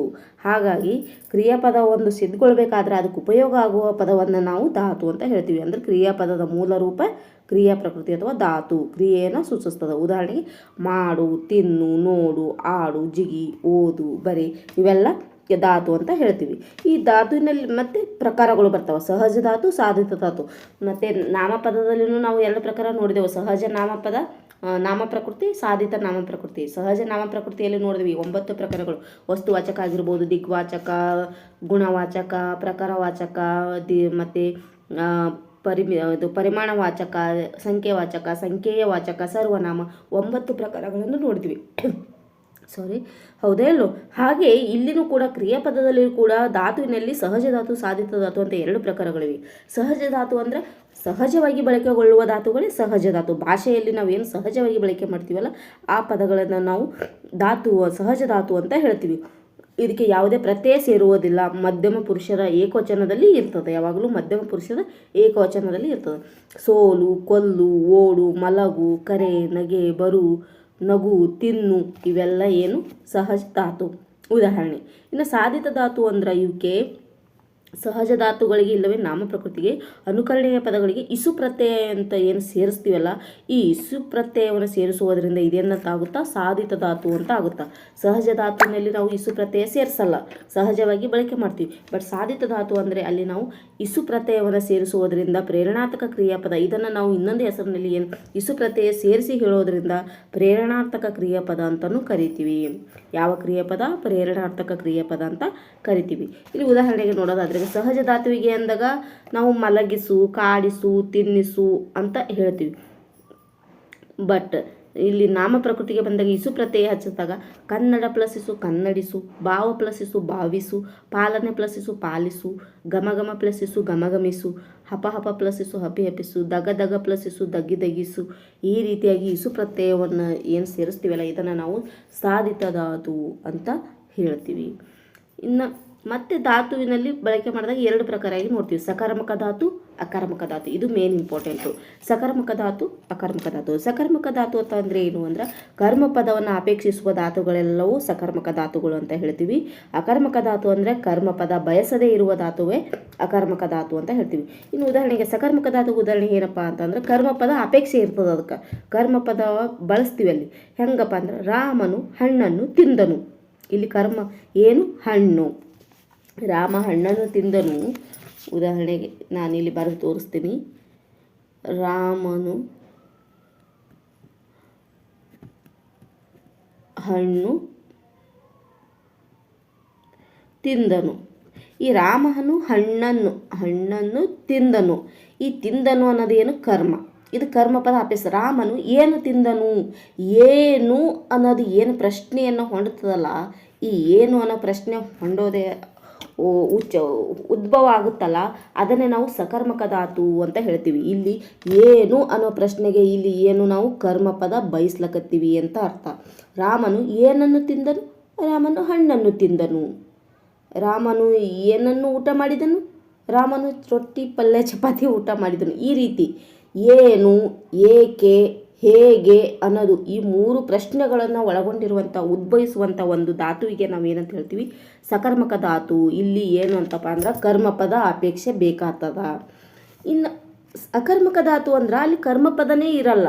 ಓನ್ಲಿ ಏನಿರ್ತದೆ? ಕರ್ತೃ ಮತ್ತು ಕ್ರಿಯೆ, ಒಮ್ಮೆ ಕ್ರಿಯೆ ಇರುತ್ತೆ. ಉದಾಹರಣೆಯಾಗಿ ಹೆಂಗಪ್ಪ ಅಂತಂದ್ರೆ ಅಲ್ಲಿ ಪ್ರಶ್ನೆನೇ ಬರೋದಿಲ್ಲ. ಹೆಂಗೆ? ಅವಳು ನಗುತ್ತಾಳೆ. ನಾವು ಅದಕ್ಕೆ ಎಲ್ಲಿ ನಗುತ್ತಾಳ, ಯಾಕೆ ನಗುತ್ತಾಳ, ಏನು ನಗುತ್ತಾಳ ಅಂತ ಪ್ರಶ್ನೆ ಮಾಡ್ತೀವೇನು? ಇಲ್ಲ. ಅವಳು ನಗುತ್ತಾಳೆ. ಅಲ್ಲಿ ಕರ್ಮಪದ ಅಪೇಕ್ಷೆನೇ ಇಲ್ಲ. ಓನ್ಲಿ ಕರ್ತೃ ಕ್ರಿಯೆ ಎರಡೇ ಇರೋದನ್ನು ನಾವು ಏನಂತ ಹೇಳ್ತೀವಿ? ಅಕರ್ಮಕ ಧಾತು. ಇಲ್ಲಿ ಕರ್ಮಪದ ಅಪೇಕ್ಷೆನೇ ಇಲ್ಲ. ಅದು ಓಡುತ್ತದೆ. ಅದು ಏನು ಓಡುತ್ತದೆ ಅಂತ ಕೇಳ್ತೀವೇನು? ಅದು ಓಡುತ್ತದೆ ಅಂದರೆ ಓಡುತ್ತದೆ ಅಷ್ಟೇ. ಅವನು ಕುಣಿತಾನೆ. ಯಾಕೆ ಕುಣಿತಾನ ಅಂತ ನಾವು ಪ್ರಶ್ನೆ ಮಾಡ್ತೀವಿ? ಏನು ಕುಣಿತಾನ ಅಂತ ಪ್ರಶ್ನೆ ಮಾಡ್ತೀವಿ? ಇಲ್ಲ. ಅವನು ಕುಣಿಯುತ್ತಾನೆ. ಅಲ್ಲಿ ಏನು ಕ್ರಿಯಾಪದ ಕರ್ತೃಪದದ ಇದನ್ನೇ ಇಲ್ಲ, ಅಪೇಕ್ಷೆನೇ ಇಲ್ಲ. ಹಾಗಾಗಿ ಕೆಲವೊಂದು ಉದಾಹರಣೆಗಳು ನೋಡೋದಾದರೆ ಏಳು ಆಗಿರ್ಬೋದು, ಬೀಳು ಆಗಿರ್ಬೋದು, ಮಲಗು ಆಗಿರ್ಬೋದು, ಹೋಗು, ಬರು, ನಗು, ಅಳು, ಕುಣಿ ಇವೆಲ್ಲ ನಾವು ಅಕರ್ಮಕ ಧಾತುವಿಗೆ ಉದಾಹರಣೆ ಅಂತ ನೋಡ್ತೀವಿ ಫ್ರೆಂಡ್ಸ್. ಮುಂದೆ ನೋಡೋದಾದರೆ ಇದರಲ್ಲೇ ಕ್ರಿಯಾರೂಪಗಳನ್ನು ನೋಡೋದಾದರೆ ನಾವು ಕಾಲರೂಪ ಕ್ರಿಯಾಪದಗಳಂತ ಹೇಳ್ತೀವಿ, ಅರ್ಥರೂಪ ಕ್ರಿಯಾಪದಗಳು ಅಂತ ಹೇಳ್ತೀವಿ. ಕಾಲರೂಪ ಕ್ರಿಯಾಪದ ಅಂದರೆ ಧಾತು ಕಾಲವಾಚಕ ಪ್ರತ್ಯಯ ಮತ್ತು ಅಕ್ಯತ ಪ್ರತ್ಯಯವನ್ನು ಪಡೆದುಕೊಂಡು ಕ್ರಿಯೆ ನಡೆದ ಸಮಯವನ್ನು ಸೂಚಿಸ್ತಿದ್ರೆ ಅದನ್ನು ನಾವು ಕಾಲರೂಪ ಕ್ರಿಯಾಪದ ಅಂತ ಹೇಳ್ತೀವಿ. ಇನ್ನು ಕಾಲವಾಚಕ ಪ್ರತ್ಯಯ ಅಂತ ಹೇಳ್ತೀವಿ. ಇಲ್ಲಿ ಕಾಲವಾಚಕ ಪ್ರತ್ಯಯ ಅಕ್ಯತ ಪ್ರತ್ಯಯ ಎರಡು ಬಳಕೆಗೊಳ್ಳುತ್ತವೆ. ಅವಾಗ ನಾವು ಇದನ್ನು ನಾವು ಕಾಲರೂಪ ಕ್ರಿಯಾಪದ ಅಂತ ಹೇಳ್ತೀವಿ. ಅಕ್ಯತ ಪ್ರತ್ಯಯ ಅಂದರೆ ಏನಪ್ಪ ಅಂದ್ರೆ ಕ್ರಿಯಾ ಪ್ರಕೃತಿ ಅಥವಾ ಧಾತು ಪದಗಳ ಮೇಲೆ ಕಾಲವಾಚಕ ಪ್ರತ್ಯಯದ ನಂತರ ಸೇರಿ ಕ್ರಿಯಾಪದವನ್ನು ರೂಪಿಸಲು ಸಹಾಯಕವಾಗುವ ಪ್ರತ್ಯಯಗಳೇ ಅಕ್ಯತ ಪ್ರತ್ಯಯ ಅಂತ ಹೇಳ್ತೀವಿ. ಆಗಲೇ ನಾನು ನಿಮಗೆ ಬಿಡಿಸಿ ಹೇಳಿದ್ದೀನಿ, ಅಕ್ಯತ ಪ್ರತ್ಯಯ ಮತ್ತು ಕಾಲಸೂಚಕ ಪ್ರತ್ಯಯ ಎರಡು ಸೇರಿ ಕ್ರಿಯಾಪದ ಆಗ್ತಾ ಅಂತ. ಇನ್ನು ಅರ್ಥರೂಪ ಕ್ರಿಯಾಪದಗಳು ಅಂತಂದ್ರೇನು? ಕ್ರಿಯಾಪದವು ಕಾಲರೂಪವನ್ನು ಅಲ್ಲದೆ ಅರ್ಥರೂಪವನ್ನು ಹೊಂದುತ್ತದೆ. ಅಲ್ಲಿ ಕಾಲರೂಪ ಅಷ್ಟೇ ಅಲ್ಲ, ಅರ್ಥರೂಪನೂ ಬೇಕು. ಎರಡು ಈ ಕಾಲರೂಪ ಅರ್ಥರೂಪ ಎರಡು ಹೊಂದಿರುವುದನ್ನು ನಾವು ಅರ್ಥರೂಪ ಕ್ರಿಯಾಪದಗಳು ಅಂತ ಹೇಳ್ತೀವಿ. ಇದರಲ್ಲಿ ಮತ್ತು 4 ಪ್ರಕಾರಗಳು ನೋಡ್ತೀವಿ ನಾವು. ಏನಪ್ಪ ಅಂದ್ರೆ ವಿಧ್ಯಾರ್ಥಕ ರೂಪ ಅಥವಾ ವಿಧಿರೂಪ ಕ್ರಿಯಾಪದ, ನಿಷೇಧಾರ್ಥಕ ಕ್ರಿಯಾಪದ, ಸಂಭವನಾರ್ಥಕ ಕ್ರಿಯಾಪದ, ಪ್ರತಿ ನಿಷೇಧಾರ್ಥಕ ಕ್ರಿಯಾಪದ, ಈ ರೀತಿಯಾಗಿ 4 ಪ್ರಕಾರಗಳಾಗಿ ನೋಡ್ತೀವಿ. ವಿಧ್ಯಾರ್ಥಕ ರೂಪ ಕ್ರಿಯಾಪದ ಅಂದರೆ ಏನಪ್ಪ ಅಂದ್ರೆ ಆಜ್ಞೆ ಆಗಿರ್ಬೋದು, ಅಪ್ಪಣೆ ಆಗಿರ್ಬೋದು, ಕೋರಿಕೆ, ಹಾರೈಕೆ ಮುಂತಾದ ಭಾವವನ್ನು ತಿಳಿಸಲು ಬಳಸುವ ಕ್ರಿಯಾಪದಗಳನ್ನು ನಾವು ವಿಧ್ಯಾರ್ಥಕ ಕ್ರಿಯಾಪದ ಎಂದು ಕರೆಯುತ್ತೇವೆ. ಇದು ಕ್ರಿಯೆ ನಡೆಯಲೇಬೇಕು ಎಂದು ಸೂಚಿಸ್ತದೆ, ಹೌದೋ ಇಲ್ಲ? ಇದನ್ನು ನಾವು ವಿದ್ಯಾರ್ಥಿ ಆಗಲಿ ಅಂದರೆ ನಾವು ಒಂದು ಅವ್ರಿಗೆ ಆಜ್ಞೆ ಮಾಡೋದಾಗಲಿ, ಅಪ್ಪಣೆ ಮಾಡೋದಾಗಲಿ, ಒಂದು ಕೋರಿಕೆಯನ್ನು ಹೇಳೋದಾಗಲಿ ಅಥವಾ ಹಾರೈಕೆ ಅವ್ರಿಗೆ ಹಾರೈಸೋದಾಗಿರಲಿ, ಒಂದು ಶುಭಾಶಯ ಕೋರುವುದಾಗಲಿ, ಈ ರೀತಿಯಾಗಿರುವುದನ್ನು ನಾವು ವಿದ್ಯಾರ್ಥಕ ಕ್ರಿಯಾಪದ ಅಂತ ಹೇಳ್ತೀವಿ. ಅವನು ಹೋಗಲಿ, ಅವರಿಗೆ ಶುಭವಾಗಲಿ, ಅವರಿಗೆ ಜಯವಾಗಲಿ, ನೀವು ಕುಡಿಯಿರಿ, ಈ ರೀತಿಯಾಗಿ ಹೇಳೋದನ್ನು ನಾವು ವಿದ್ಯಾರ್ಥಕ ಕ್ರಿಯಾಪದ ಅಂತ ಹೇಳ್ತೀವಿ. ಎರಡನೇದು ನಿಷೇಧಾತ್ಮಕ ಕ್ರಿಯಾಪದ ಅಂದರೆ ಅಲ್ಲಿ ಕ್ರಿಯೆನೇ ನಡೆಯುವುದಿಲ್ಲ, ನಡೆಯಲೇ ಇಲ್ಲ. ಅದನ್ನು ನಾವು ಎಂಬರ್ಥ ರೂಪಗಳನ್ನು ನೀಡುತ್ತವಂಥ ಕ್ರಿಯಾಪದವನ್ನು ನಾವು ನಿಷೇಧಾರ್ಥಕ ಕ್ರಿಯಾಪದ ಅಂತ ಹೇಳ್ತೀವಿ. ಅಲ್ಲಿ ಕ್ರಿಯೆನೇ ನಡೆದಿರುವುದಿಲ್ಲ, ಅಲ್ಲಿ ಯಾವ ಸೂಚಿಸುವ ಕ್ರಿಯೆ ನಡಿಲಾರ್ದಂಥ ಪದಗಳನ್ನು ಸೂಚಿಸುವಂತಿದ್ರೆ ಅದನ್ನು ನಾವು ನಿಷೇಧಾರ್ಥಕ ಕ್ರಿಯಾಪದ ಅಂತ ಹೇಳ್ತೀವಿ. ನಾನು ಅವನನ್ನು ಕಾಣೆ, ನಾನು ಅವನನ್ನು ನಂಬೆ, ನಾನು ಕಾಣೆ, ಅವರು ಹೋಗರು, ಅದು ತಿನ್ನದು, ನನ್ನ ಮಾತು ಕೇಳರು, ಅದು ಮಲಗದು, ಅವಳು ಬರೆಯಳು ಅಂದ್ರೆ ಬರೀಲಕತ್ತಿಲ್ಲ ಅಂತ ಅರ್ಥ. ಅಂದರೆ ಈ ರೀತಿಯಾಗಿ ನೆಗೆಟಿವ್ ಅಂತ ಏನು ಹೇಳ್ತೀವಿ, ವರ್ಡ್ ಅಂತೀವಲ್ಲ, ಅದನ್ನು ನಾವು ಏನು ಒಂದು ಕ್ರಿಯೆನೇ ನಡೆದಿಲ್ಲ ಅಂತ ತಿಳಿಸುವುದನ್ನು ನಾವು ನಿಷೇಧಾರ್ಥಕ ಕ್ರಿಯಾಪದ ಅಂತ ಹೇಳ್ತೀವಿ. ಇನ್ನು ಸಂಭವನಾರ್ಥಕ ಕ್ರಿಯಾಪದ ಅಂದರೆ ಸಂಭವ ಅಂದ್ರೇನು? ಅದು ಆಗ್ಬೋದು, ಆಗದೇನೂ ಇರಬಹುದು. ಒಂದು ಸಂಭವ ರೀತಿಯಲ್ಲಿ ಹೇಳುವುದನ್ನು ನಾವು ಸಂಭವನಾರ್ಥಕ ಕ್ರಿಯಾಪದ.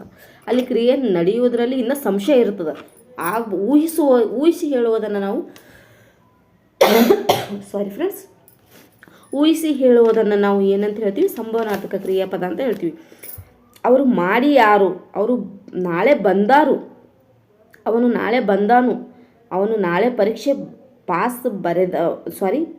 ಬರೆದಾನು, ಅವನು ಹೋಗಿಯಾನು, ಈ ರೀತಿಯಾಗಿ ಸಂಶಯ ಇರುವುದನ್ನು ಊಹಿಸಿ ಹೇಳುವುದನ್ನು ನಾವೇನಂತ ಹೇಳ್ತೀವಿ? ಸಂಭವನಾರ್ಥಕ ಕ್ರಿಯಾಪದ ಅಂತ ಕರಿತೀವಿ. ಇನ್ನು ಪ್ರತಿ ನಿಷೇಧಾರ್ಥಕ ಕ್ರಿಯಾಪದ ಅಂದರೆ ಇಲ್ಲಿ ಪ್ರತಿ ನಿಷೇಧಾರ್ಥಕ ಕ್ರಿಯಾಪದ, ಅಲ್ಲಿ ನಿಷೇಧಾರ್ಥಕ ಕ್ರಿಯಾಪದ ಅಂದ್ರೆ ಕ್ರಿಯೆನೇ ನಡೆದಿಲ್ಲ, ಅದನ್ನು ನಿಷೇಧಾರ್ಥಕ ಅಂದ್ವಿ. ಇಲ್ಲಿ ಪ್ರತಿ ನಿಷೇಧಾರ್ಥಕ ಅಂದ್ರೆ ಇಲ್ಲಿ ಬಳಕೆಗೊಂಡ ಕ್ರಿಯಾಪದದಲ್ಲಿ 2 ರೀತಿಯ ನಿಷೇಧಾರ್ಥ ಸೂಚಿಸುವಂತಿದ್ರೆ ಅದನ್ನು ನಾವು ಪ್ರತಿ ನಿಷೇಧಾರ್ಥಕ ಕ್ರಿಯಾಪದ ಅಂತ ಹೇಳ್ತೀವಿ. ಅಂದರೆ ಇಲ್ಲಿ ಒಂದು ವಾಕ್ಯದಲ್ಲಿಯೇ ಫುಲ್ 2 ನಿಷೇಧ ಪದವನ್ನು ಸೂಚಿಸುವಂತಿದ್ರೆ ಅದನ್ನು ನಾವು ಪ್ರತಿ ನಿಷೇಧಾರ್ಥಕ ಕ್ರಿಯಾಪದ ಅಂತ ಹೇಳ್ತೀವಿ. ಅವನು ಮಾಡಕೂಡನು, ಅಲ್ಲಿ ನಿಷೇಧಾರ್ಥಕ ಕ್ರಿಯಾಪದದಲ್ಲಿ ಅವನು ಮಾಡನು ಅಂದ್ರೆ ಅಲ್ಲಿ ಮುಗದೆ ಹೋಯಿತು, ಅವನು ಮಾಡನು ಒಂದೇ ನಿಷೇಧಾರ್ಥ ಇರ್ತಿತ್ತು. ಇಲ್ಲಿ ಅವನು ಮಾಡನು ಕೂಡ ಕೂಡನು ಅಂದ್ರೆ ಮಾಡಕೂಡನು ಅನ್ನೋದು 2 ಕಲಿತು ಅದು ಏನಾಗುತ್ತಾ 2 ನಿಷೇಧಾರ್ಥವನ್ನು ಸೂಚಿಸ್ತದೆ. ಅವಳು ಹೋಗಳು ಅಂದ್ರೆ ಅದು ನಿಷೇಧಾರ್ಥಕ್ಕಾಯಿತು. ಅವಳು ಹೋಗಕೂಡಳು ಇದನ್ನು ನಾವು 2 ನಿಷೇಧಾರ್ಥ ಸೂಚಿಸ್ತದೆ. ಹಾಗಾಗಿ ಇದನ್ನು ನಾವು ಪ್ರತಿ ನಿಷೇಧಾರ್ಥಕ ಕ್ರಿಯಾಪದ ಅಂತ ಹೇಳ್ತೀವಿ. ಅವರು ಬರಕೂಡದು, ಅವರು ಬರಲಾರರು ಅಂದ್ರೆ ಅದು ಮುಗಿದೇ ಹೋಯ್ತು ನಿಷೇಧಾರ್ಥ. ಬಟ್ ಅವರು ಬರಕೂಡದು ಅಂದ್ರೆ 2 ನಿಷೇಧಾರ್ಥ. ಹಾಗಾಗಿ ಇದನ್ನು ನಾವು ಪ್ರತಿ ನಿಷೇಧಾರ್ಥಕ ಕ್ರಿಯಾಪದ ಅಂತ ಕರಿತೀವಿ. ಇಷ್ಟು ಅರ್ಥ ಆಯ್ತಾ ಅಂತ ಅನ್ಕೊತೀನಿ ಫ್ರೆಂಡ್ಸ್. ಇನ್ನು ಮುಂದೆ ನೋಡೋಣ. ಮುಂದೆ ಕಾಲಗಳು ಅಂದರೆ ಏನಪ್ಪ? ಕಾಲಗಳ ಬಗ್ಗೆ ನೀವು ಈಗಾಗಲೇ ಓದಿದ್ರಿ. ಕಾಲ ಅಂದರೆ ಏನು? ಕ್ರಿಯೆ ನಡೆದ ಸಮಯವನ್ನು ಸೂಚಿಸುವಂಥ ಬಳಕೆಗೊಳ್ಳುವ ಪದಗಳನ್ನು ನಾವೇನಂತ ಹೇಳ್ತೀವಿ? ಕಾಲಗಳು ಅಂತ ಹೇಳ್ತೀವಿ. ಅಂದರೆ ಅಲ್ಲಿ ಕ್ರಿಯೆ ನಡೆದ ಸಮಯವನ್ನು ಸೂಚಿಸೋದು. ಯಾವ ಸಮಯ ಅದ, ಯಾವ ಕಾಲ ಅದ ಅಂತ ಹೇಳೋದು. ಕಾಲ ಅದ ಅಂತ ತಿಳ್ಕೊಬೇಕಂದ್ರೆ ಅದು ಏನು ಸೂಚಿಸ್ತದೆ? ಸಮಯವನ್ನು ಸೂಚಿಸ್ತದೆ. ಅದನ್ನು ನಾವು ಕಾಲಗಳು ಅಂತ ಹೇಳ್ತೀವಿ. ಪ್ರಸ್ತುತ ನಾವು ಕನ್ನಡ ಭಾಷೆಯಲ್ಲಿ 3 ಕಾಲಗಳ ಬಳಕೆ ಆಗ್ತವೆ: ವರ್ತಮಾನ ಕಾಲ, ಭೂತಕಾಲ ಮತ್ತು ಭವಿಷ್ಯತ್ ಕಾಲ. ಇಲ್ಲಿ ಕೊಟ್ಟಿರೋಲ್ಲ ವರ್ತಮಾನ ಕಾಲ, ಭೂತಕಾಲ, ವರ್ತಮಾನ ಕಾಲ, ಭವಿಷ್ಯತ್ ಕಾಲ. ಈ 3 ಕಾಲಗಳನ್ನು ನಾವು ಕಾಲಗಳು ಕನ್ನಡದಲ್ಲಿ ನೋಡ್ತೀವಿ.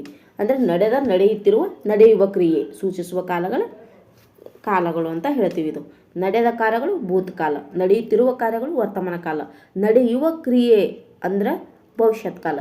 ಇವು 3 ಕಾಲವನ್ನು, ಸಮಯವನ್ನು ಸೂಚಿಸುವುದನ್ನು ನಾವು ಏನಂತ ಹೇಳ್ತೀವಿ? ಈ 3 ಹಿಂದೆ ನಡೆದದ್ದು, ಇದನ್ನು ಭೂತಕಾಲ, ನಡೆಯುತ್ತಿರುವುದು, ಈಗ ವರ್ತಮಾನ ಕಾಲ, ನಡೆಯುವುದು, ಮುಂದೆ ನಡೆಯುವುದು, ಭವಿಷ್ಯತ್ ಕಾಲ. ಈ 3 ಸಮಯವನ್ನು ಏನು ತೋರಿಸ್ತದಲ್ಲ, ಇದು ಸಮಯ, ನಡೆಯುವುದು ಸಮಯ ತೋರಿಸ್ತದಲ್ಲ, ಇದನ್ನು ನಾವು ಕಾಲಗಳು ಅಂತ ಹೇಳ್ತೀವಿ. ಭೂತಕಾಲ ನಡೆದ ಘಟನೆಯನ್ನು, ಹಿಂದೆ ನಡೆಯುವ ಘಟನೆಯನ್ನು ನಾವೇನಂತ ಹೇಳ್ತೀವಿ? ಭೂತಕಾಲ ಅಂತ ಹೇಳ್ತೀವಿ. ಮುಗಿದು ಹೋದ ಕ್ರಿಯೆಯ ಕುರಿತು ಹೇಳುವಂತಿದ್ರೆ ನಾವು ಅದನ್ನು ಭೂತಕಾಲ ಎಂದು ಕರೆಯುತ್ತೀವಿ. ಹಿಂದೆ ನಡೆದ ಘಟನೆಯ ಕುರಿತು ಸೂಚಿಸುವಂತಿದ್ರೆ ಅದನ್ನು ನಾವು ಭೂತಕಾಲ. ಇದನ್ನು ನಾವು ಯಾವ ಕಾಲಸೂಚಕ ಪ್ರತ್ಯಯದಿಂದ ಅದು ಗುರುತಿಸ್ತೀವಿ ಅಂತ ಹೇಳಿದ್ರೆ, ಆಗಲೇ ಹೇಳಿದೆ ನಾನು, ಭೂತಕಾಲವನ್ನು ಯಾವಾಗಲೂ ದಿಂದ ಸೂಚಿಸ್ತೀವಿ. ಎಂಬ ಕಾಲವಾಚಕ ಪ್ರತ್ಯಯದಿಂದ ಸೂಚಿಸ್ತೀವಿ. ಹಳೆಗನ್ನಡದಲ್ಲಿ ಇದನ್ನು ನಾವು ದಮ್ ಅಂತ ಕರಿತೀವಿ. ಹೊಸಗನ್ನಡದಲ್ಲಿ ಅಂತ ಕರೆದ್ರೆ ಹಳೆಗನ್ನಡದಲ್ಲಿ ದಮ್ ಅಂತ ಕರಿತೀವಿ. ಇದನ್ನು ನೆನಪಿಟ್ಕೋಬೇಕು. ಉದಾಹರಣೆಗೆ ಇಲ್ಲಿ ಕೊಟ್ಟಿದ್ದಾರೆ, ಮಹೇಂದ್ರನು ಮನೆ ಕೆಲಸವನ್ನು ಮಾಡಿದನು. ಇಲ್ಲಿ ಮಾಡಿದನು ಅನ್ನೋದು ಕ್ರಿಯೆ ಮುಗಿದು ಹೋಗ್ಯದ, ಅದು ಮುಗಿದು ಹೋದ ಕ್ರಿಯೆ ಬಗ್ಗೆ ಹೇಳಕತ್ತದ ಇಲ್ಲಿ. ಹಾಗಾಗಿ ಇದನ್ನು ನಾವು ಭೂತಕಾಲ ಅಂತ ಹೇಳ್ತೀವಿ. ರಾಣಿ ಮಾರುಕಟ್ಟೆಗೆ ಹೋದಳು, ಅವರು ಗುರುಗಳು ಪಾಠವನ್ನು ಹೇಳಿದರು ಅಂದರೆ ಈಗಾಗಲೇ ಮುಗಿದಿದೆ ಕ್ರಿಯೆ ಅಂತ. ಮುಂದೆ ನೋಡೋದಾದರೆ ವರ್ತಮಾನ ಕಾಲ ಅಂದರೆ ಈಗ ಪ್ರಸ್ತುತ ನಡೆಯುತ್ತಿರುವ ಕ್ರಿಯೆಯನ್ನು ಸೂಚಿಸುವಂತಿದ್ರೆ ಅದನ್ನು ನಾವು ವರ್ತಮಾನ ಕಾಲ ಅಂತ ಕರಿತೀವಿ. ವರ್ತಮಾನ ಕಾಲ ಪ್ರತ್ಯಯ ನೋಡಿದಾಗ ನಾವು ಆಗಲೇ ನೋಡಿದೆವಲ್ಲ, ಇದನ್ನು ನಾವು ವರ್ತಮಾನ ಕಾಲ ಪ್ರತ್ಯಯ ಅಂತ ಹೇಳ್ತೀವಿ. ಕಾಲಸೂಚಕ ಪ್ರತ್ಯಯ. ಅಂದರೆ ರಾಜು ತೋಟದಲ್ಲಿ ಕೆಲಸ ಮಾಡುತ್ತಾನೆ. ಈ ಮಾಡುತ್ತಾನೆ ಅನ್ನೋದು ಏನು? ತಾನೇ. ಇಲ್ಲಿ ಉತ್ತ. ಇದು ಆನೆ ಅನ್ನೋದು ಒಂದು ಅಕೆತ ಪ್ರತ್ಯಯ. ಇಲ್ಲಿ ಉತ್ತ ಅನ್ನೋದು ಏನದ? ಇದು ಕಾಲಸೂಚಕ ಪ್ರತ್ಯಯ. ಇದು ಈಗ ಪ್ರಸ್ತುತವಾಗಿ ನಡೀತಿರೋದು. ಲಕ್ಷ್ಮಿ ಶಾಲೆಗೆ ಹೋಗುತ್ತಾಳೆ ಅಂದರೆ ಹೋಗ್ಲಕತ್ತಾಳೆ ಈಗ ಅಂತ. ಅವರು ಜಮೀನಿನಲ್ಲಿ ದುಡಿಯುತ್ತಾರೆ ಅಂದರೆ ಈ ದುಡಿಲಕತ್ತಾರ, ಇವಾಗ ನಡೆದಿರೋ ಕ್ರಿಯೆಯ ಬಗ್ಗೆ ಹೇಳೋದನ್ನು ನಾವು ಏನಂತ ಹೇಳ್ತೀವಿ? ವರ್ತಮಾನ ಕಾಲ ಅಂತ ಹೇಳ್ತೀವಿ. ಮುಂದೆ ನೋಡೋದಾದರೆ ಭವಿಷ್ಯತ್ ಕಾಲ ಅಂದರೆ ಮುಂದೆ ನಡೆಯುವ ಕ್ರಿಯೆಯನ್ನು ಕುರಿತು ಸೂಚಿಸುವಂತಿದ್ರೆ ಅದನ್ನು ನಾವು ಭವಿಷ್ಯತ್ ಕಾಲ ಅಂತ ಹೇಳ್ತೀವಿ. ಇದರ ಕಾಲಸೂಚಕ ಪ್ರತ್ಯಯ ಯಾವುದಪ್ಪ ಅಂತಂದ್ರೆ ಅಂತ ಹೇಳ್ತೀವಿ. ಇನ್ನೂ ಒಂದು ಅಥವಾ ಇದನ್ನು ನಾವು ಬಳಕೆ ಆಗ್ತವೆ. ಹಳೆಗನ್ನಡದಲ್ಲಿ ಇದಕ್ಕೆ ಒಂದು ಸ್ಪೂಜಿ ಕೊಟ್ಟರೆ ಇದನ್ನು ನಾವು ಹಳೆಗನ್ನಡದಲ್ಲಿ ಬಳಸ್ತೀವಿ. ಪ್ರಸಾದ ಶಿಕ್ಷಕ ಆಗುವನು. ಇಲ್ಲಿ ಆಗುವನು ಇನ್ನೂ ಆಗಿಲ್ಲ, ಆಗುವನು. ಶಾಲಿನಿ ನಟಿ ಆಗುವಳು, ಅವಳು ಇನ್ನೂ ನಟಿ ಆಗಿಲ್ಲ, ಇನ್ನು ಮುಂದೆ ಆಗುವಳು. ವೈದ್ಯರು ನಮ್ಮ ಮನೆಗೆ ಬರುವರು, ಇನ್ನೂ ಬಂದಿಲ್ಲ ವೈದ್ಯರು, ಇನ್ನು ಮುಂದೆ ಬರುವರು. ಇವು 3 ಕ್ರಿಯೆಗಳು ನಾವು ಏನಂತೀವಿ? ಭವಿಷ್ಯತ್ ಕಾಲವನ್ನು ಸೂಚಿಸ್ತವೆ. ಅಂದರೆ ಮುಂದೆ ನಡೆಯುವ ಕ್ರಿಯೆಯ ಬಗ್ಗೆ ಸೂಚಿಸ್ತವೆ. ಹಾಗಾಗಿ ಇವುಗಳನ್ನು ನಾವು ಭವಿಷ್ಯತ್ ಕಾಲ ಅಂತ ಕರಿತೀವಿ.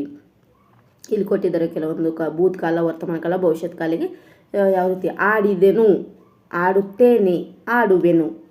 ಆಡಿದೆನು ಅನ್ನೋದು ಆಗಿ ಹೋಗಿದೆ, ಆಡುತ್ತೇನೆ ಈಗ ಆಡ್ಲಕತ್ತೀನಿ, ಆಡುವೆನು ಇನ್ನು ಮುಂದೆ ಆಡುವೆನು. ಈ ರೀತಿ ನೋಡಿದ್ದೆನು, ನೋಡುತ್ತೇನೆ, ನೋಡುವೆನು. ಬೇಡಿದಳು, ಬೇಡುತ್ತಾಳೆ, ಬೇಡುಗಳು. ಈ ರೀತಿಯಾಗಿ ನಾವು ಕಾಲವನ್ನು ನೋಡ್ಬೋದು. ಈ 3 ಕಾಲಗಳು ನಿಮಗೆ ಅರ್ಥವಾಗಿದೆ ಅಂತ ನಾನು ತಿಳ್ಕೊತೀನಿ. ಹಾಗೋದಾದರೆ ಮುಂದೆ ನೋಡೋಣ. ಹಾಗೆ ನಾನು ಹೇಳ್ತಿರೋ ಈ ತರಗತಿ ನಿಮ್ಗೆ ಇಷ್ಟ ಆಗ್ತಿದ್ರೆ ಫ್ರೆಂಡ್ಸ್, ಇನ್ನು ಯಾರೆಲ್ಲ ನನ್ನ ತರಗತಿ ಇಷ್ಟವಾಗಿದ್ದರೆ ಯಾರೆಲ್ಲ ನನ್ನ ಚಾನಲ್ನ ಸಬ್ಸ್ಕ್ರೈಬ್ ಮಾಡ್ಕೊಂಡಿಲ್ಲ, ಸಬ್ಸ್ಕ್ರೈಬ್ ಮಾಡ್ಕೊಳ್ಳಿ. ಪಕ್ಕದಲ್ಲಿರೋ ಬೆಲ್ ಬಟನನ್ನು ಪ್ರೆಸ್ ಮಾಡಿ. ನಾನು ಮುಂದೆ ಮಾಡೋ ಎಲ್ಲ ವಿಡಿಯೋಗಳು ನಿಮಗೆ ಬರ್ತದೆ. ಈ ಹಿಂದಿನ ಅಧ್ಯಾಯಗಳಲ್ಲಿ ನಾವು ಏನೇನು ಹೇಳ್ತೀವಿ ಅಂತ ಆಗಲೇ ನಾನು ಹೇಳಿದ್ದೆ. ಕ್ರಿಯಾಪದ ಆಗಿರ್ಬೋದು ಅದರದ ಬಗ್ಗೆ ಇದು ರಿವಿಷನ್ ಅದ ಫ್ರೆಂಡ್ಸ್. ಅಂದರೆ ರಿವಿಷನ್ ಆಗಿ ಚೊಕ್ಕದಾಗಿ ನಾನು ಏನು ಹಿಂದಿನ ಕ್ಲಾಸ್ನಲ್ಲಿ ಹೇಳಿದ್ನಲ್ಲ ಅದೇ ಎಲ್ಲ ಇಲ್ಲಿ ಕೊಟ್ಟಿದ್ದಾರೆ. ಇಲ್ಲಿ ಪ್ರಥಮ ಪುರುಷ, ಮಧ್ಯಮ ಪುರುಷ, ಉತ್ತಮ ಪುರುಷ ನಿಮಗೆ ಗೊತ್ತಿರಬೇಕು. ಉತ್ತಮ ಪುರುಷ ಅಂದ್ರೆ ನಾನು, ಮಧ್ಯಮ ಪುರುಷ ಅಂದರೆ ನೀನು, ನೀವು, ಪ್ರಥಮ ಪುರುಷ ಅಂದರೆ ಅವನು, ಅವಳು, ಅದು. ಹಿ ಶಿ ಇಟ್ ಇಂಗ್ಲೀಷ್ನಲ್ಲಿ ಏನು ಹೇಳ್ತೀವಿ, ಹಿ ಶಿ ಇಟ್ ಅಂತ, ಅದು ಥರ್ಡ್ ಪರ್ಸನ್ ಅಂತ ಹೇಳ್ತೀವಿ. ಇಲ್ಲಿ ಕನ್ನಡದಲ್ಲಿ ಪ್ರಥಮ ಪುರುಷ ಅಂತ ಕರಿತೀವಿ. ಮಧ್ಯಮ ಪುರುಷ ಅಂದರೆ ನೀನು, ನೀವು ಅಂದರೆ ನಮ್ಮ ಎದುರುಗಡೆ ಇರೋ ವ್ಯಕ್ತಿಗಳ ಬಗ್ಗೆ ವ್ಯಕ್ತಿಗಳ ಬಗ್ಗೆ ಹೇಳ್ತಿರುವುದಾಗ ನಾವು ಮಧ್ಯಮ ಪುರುಷ ಅಂತ ಹೇಳ್ತೀವಿ. ನಾವು ನನ್ನ ಬಗ್ಗೆ ಹೇಳೋದನ್ನು ನಾವು ಉತ್ತಮ ಪುರುಷ ಅಂತ ಹೇಳ್ತೀವಿ. ಇಷ್ಟು ನಿಮ್ಗೆ ಗೊತ್ತಿರಬೇಕು. ಮುಂದೆ ಹೋಗೋದಾದ್ರೆ ಇದು ಶಾರ್ಟಾಗಿ ಇವೆಲ್ಲ ರಿವಿಷನ್ ಥರ. ಅಂದರೆ ನಾನು ಹಿಂದೆ ಏನು ಹೇಳಿದೆ ಎಲ್ಲ ವರ್ಣಮಾಲೆಯಲ್ಲಿ 49 ಅಕ್ಷರಗಳಿವೆ. ಅದರಲ್ಲಿ 3 ಗಂಪಗಳಿವೆ. ಸ್ವರಾಕ್ಷರಗಳು 13, ವ್ಯಂಜನಾಕ್ಷರಗಳು 34, ಯೋಗಗಳು 2, ರಸ್ವಸ್ವರ 6, ದೀರ್ಘಸ್ವರ 7, ಅದು ವಿಸರ್ಗ ಅನುಸ್ವರ ಯೋಗವ 2. ವ್ಯಂಜನಗಳಲ್ಲಿ ವರ್ಗೀಯ ವ್ಯಂಜನ 25, ಅವರಿಗೆ ವ್ಯಂಜನ 9, ಅಲ್ಪಪ್ರಾಣ 10, ಮಹಾಪ್ರಾಣ 10, ಅನುನಾಸಿಕ 5.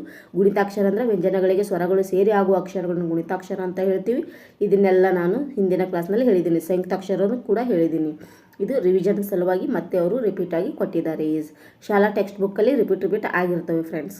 ಯಾಕಂದರೆ ನಿಮಗೆ ಅದು ಪರ್ಫೆಕ್ಟಾಗಿ ಆಗಲಿ ಅಂತ ರಿಪೀಟ್ ಕೊಟ್ಟಿರ್ತಾರೆ ಅವರು. ಲಿಂಗಗಳ ಬಗ್ಗೆನೂ ಹೇಳಿದ್ದೆ. ಪುಲ್ಲಿಂಗ, ಸ್ತ್ರೀಲಿಂಗ, ನಪುಂಸಕಲಿಂಗ. ಕನ್ನಡದಲ್ಲಿ 3, ಕೇಶಿರಾಜನ ಪ್ರಕಾರ 9 ಲಿಂಗಗಳಿವೆ. ಬಟ್ ನಮ್ಮ ಕನ್ನಡದಲ್ಲಿ ಎಷ್ಟದವ 3 ಲಿಂಗಗಳಿವೆ ಅಂತ ಹೇಳಿದ್ದೆ ನಿಮಗೆ. ಮತ್ತು ವಸ್ತುವಾಚಕ ಆಗಲೇ ಹೇಳಿದ್ನಲ್ಲ.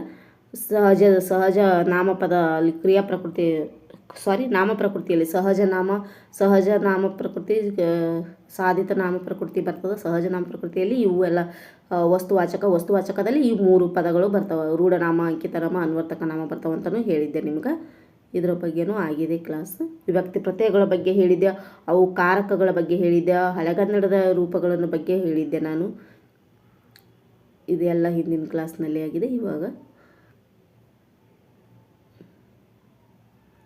ಮುಂದೆ ನೋಡೋಣ.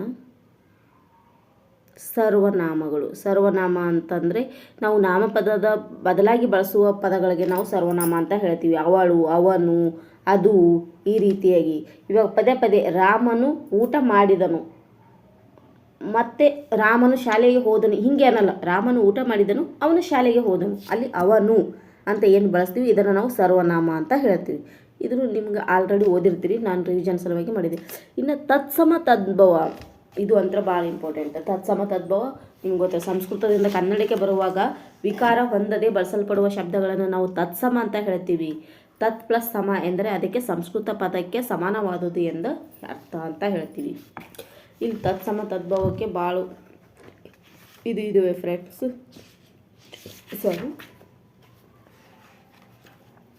ತತ್ಸಮ ಅಂದರೆ ಅವು ಸಂಸ್ಕೃತದಿಂದ ಏನಾಗಿರ್ತಪ್ಪ ನೇರವಾಗಿ ಕನ್ನಡ ಭಾಷೆಯಲ್ಲಿ ಬಳಕೆಯಾಗಿರೋ ಪದಗಳನ್ನು ನಾವು ತತ್ಸಮ ಅಂತ ಹೇಳ್ತೀವಿ.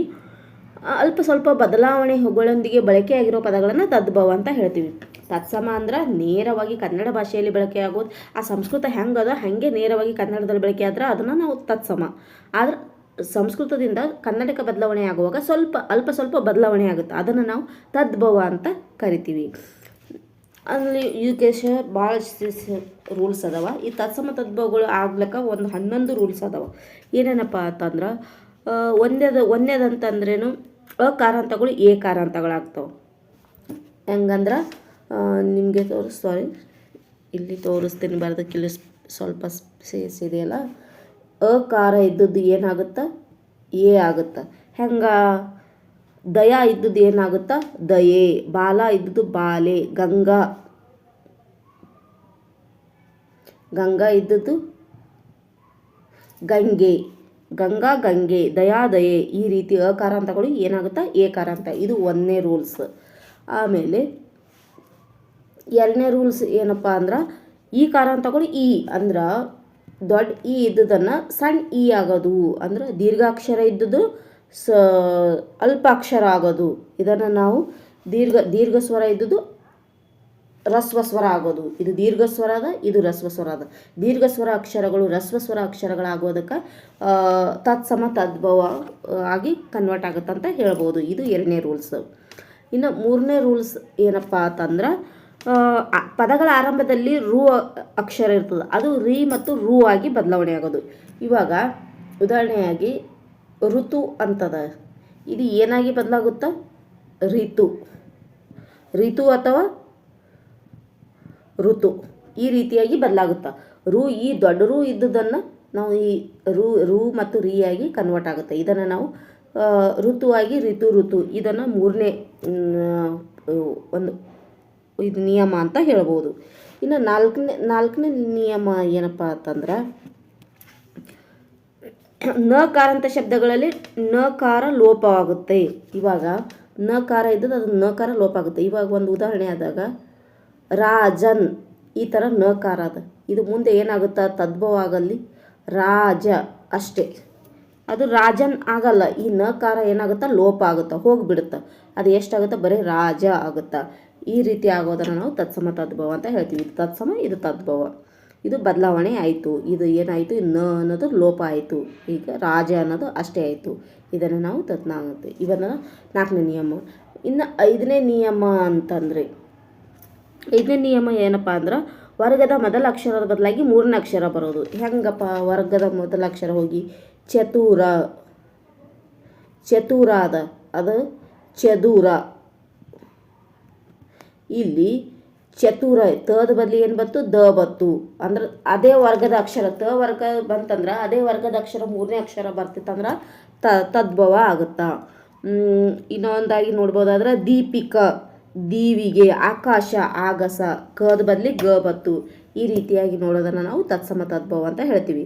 ಇನ್ನು 6ನೇ ರೂಲ್ಸ್ ನೋಡೋದಾದ್ರೆ, ರೂಕಾರಗಳು ಕಾರಗಳಾಗುತ್ತವೆ. ಇನ್ನೊಂದು ಇನ್ನೇಗೆ ನೋಡಿದ್ವಿ, ರೂಕಾರ ಮತ್ತು ಋತು ಆಗುತ್ತೆ, ಆ ರೀತಿಯೂ ಆಗುತ್ತೆ. ಇನ್ನೂ ಒಂದು ಆಗುತ್ತೆ, ನಿಮ್ಗೆ ಗೊತ್ತಿರ್ಬೋದು. ಇದು ರು ಹೋಗಿ ಆಗುತ್ತೆ. ಈ ಥರ ದೀರ್ಘಾಕ್ಷರ ಆಗುತ್ತೆ. ಹೆಂಗಪ್ಪ ಅಂದ್ರೆ, ಕರ್ತೃ ಸಾರಿ ಇಲ್ಲಿ ನಮಗೆ ಬರೀತಿ ನೋಡಿ,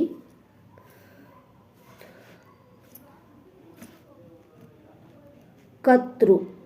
ಇದು ಕರ್ತೃ ಇದನ್ನು ಏನಾಗುತ್ತಾ? ಕರ್ತಾರ ಆಗುತ್ತೆ. ಕರ್ತೃ ಇದ್ದದ್ದು ಏನಾಗುತ್ತಾ? ಕರ್ತಾರ. ಈ ರೀತಿಯಾಗಿ ರು ಇದ್ದುದು ಅಂತ ಆಗುತ್ತಾ.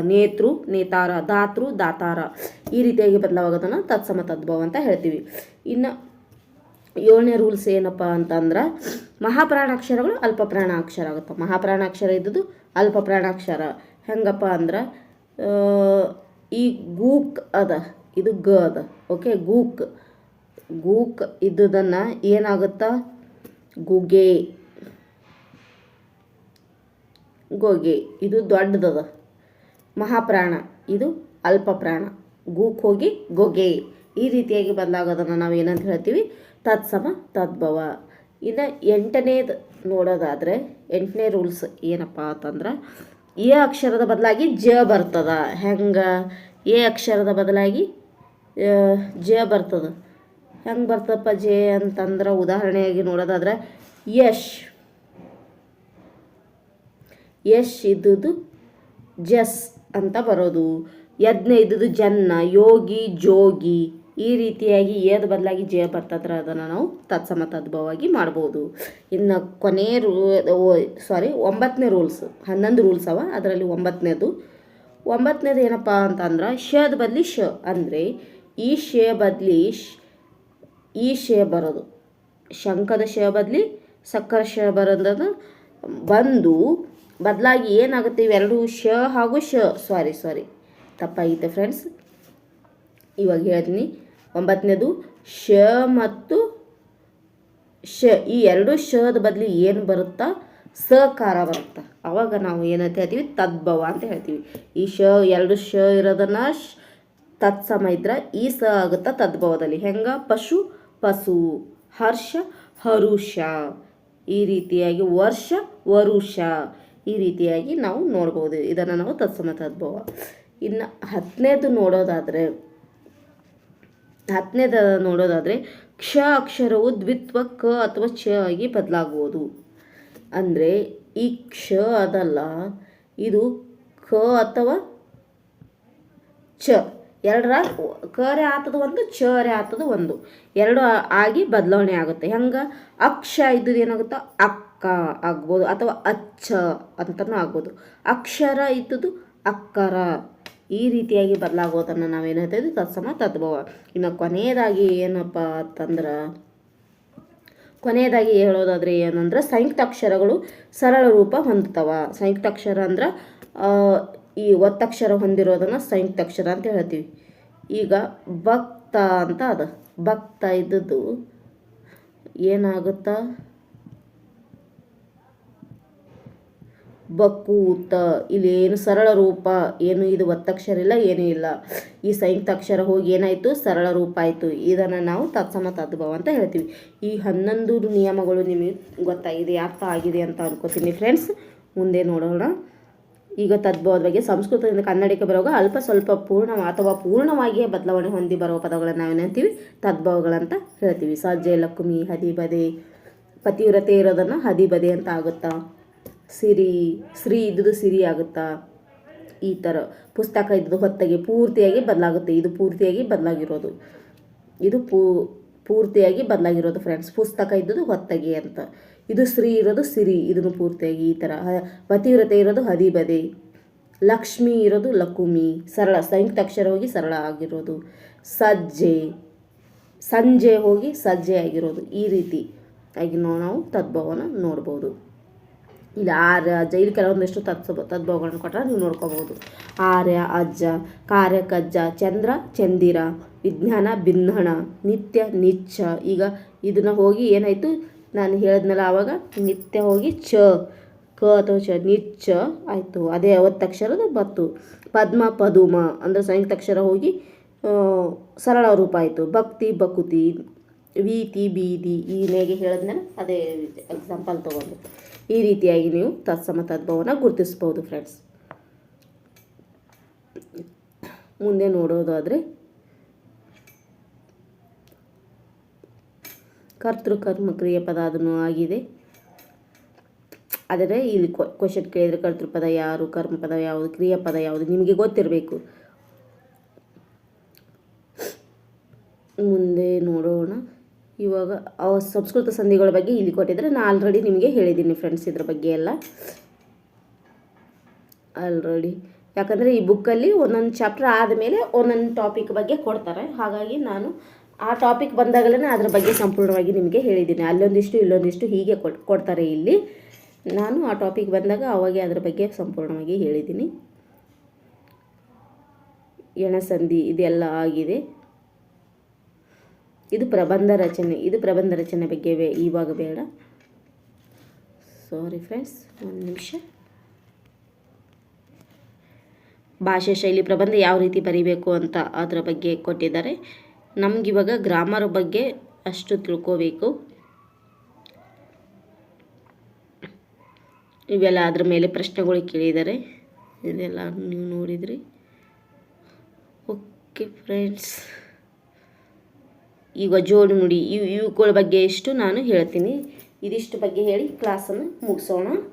ದ್ವಿರುಕ್ತಿ ಬಗ್ಗೆ ನಿಮ್ಗೆ ಗೊತ್ತಿದೆ. ದ್ವಿರುಕ್ತಿ ಯಾವ ರೀತಿಯಾಗಿ ಇದಾಗುತ್ತೆ. ದ್ವಿರುಕ್ತಿ ಮತ್ತು ಜೋಡಿ ನುಡಿ, ಪಡೆ ನುಡಿ ಇವುಗಳ ಬಗ್ಗೆ ಎಲ್ಲ ಕೇಳ್ತಾರೆ. ಇವೇ ಜಾಸ್ತಿ ಕೇಳೋದು ಹೆಚ್ಚಾಗಿ ಎಕ್ಸಾಮಲ್ಲಿ ಕೇಳೋದೇ ಇವ್ರ ಬಗ್ಗೆನೇ ಜಾಸ್ತಿ ಹೆಚ್ಚಾಗಿ ಕೇಳ್ತಾರೆ ಫ್ರೆಂಡ್ಸು. ಏನಿಲ್ಲ ಅಂದ್ರೂ ಒಂದು 8-10 ಕ್ವಶನು, ಒಂದಿಷ್ಟು ವಿರುದ್ಧಾರ್ಥಕ ಪದ, ಸಮಾನಾರ್ಥಕ ಪದ, ತತ್ಸಮ ತದ್ಭವ, ದ್ವಿರುಕ್ತಿ, ಜೋಡು ನುಡಿ, ಎಲ್ಲದರಾಗೂ 2 ಕ್ವಶನ್ನು ಇದ್ದೇ ಇರುತ್ತದೆ ಫ್ರೆಂಡ್ಸ್. ಹಾಗಾಗಿ ಎಲ್ಲದರ ಬಗ್ಗೆ, ನುಡಿಗಟ್ಟುಗಳ ಬಗ್ಗೆ ಆಗಿರ್ಬೋದು, ಇವು ಎಲ್ಲದರ ಬಗ್ಗೆ ನೀವು ತಿಳ್ಕೊಳ್ಳಲೇಬೇಕು. ದ್ವಿರುಕ್ತಿ ಅಂದರೆ ಒಂದು ಪದವನ್ನು ನಾವು ಪುನಃ ಹೇಳ್ತೀವಿ, 2 ಸಲ ಉಚ್ಚಾರಣೆ ಮಾಡೋದನ್ನು ನಾವು ಏನಂತ ಹೇಳ್ತೀವಿ, ದ್ವಿರುಕ್ತಿ ಅಂತ ಕರಿತೀವಿ. ಹೌದೋ ಇಲ್ಲೋ ನಿಮಗೆ ಗೊತ್ತಿದೆ. ದ್ವಿರುಕ್ತಿ ಅಂದ್ರೆ ಒಂದು ಪದವನ್ನು 2 ಸಲ ನಾವು ಹೇಳೋದನ್ನು ನಾವು ದ್ವಿರುಕ್ತಿ ಅಂತ ಕರಿತೀವಿ. ಜೋಡು ನುಡಿ ಅಂದ್ರೆ ಒಂದು ಪದಕ್ಕೆ ಅರ್ಥ ಇರ್ತದೆ, ಅದಕ್ಕೆ ಮತ್ತೊಂದು ಜೋಡಿಯಾಗಿ ಹೇಳೋದನ್ನು ನಾವು ಜೋಡು ನುಡಿ ಅಂತ ಕರಿತೀವಿ.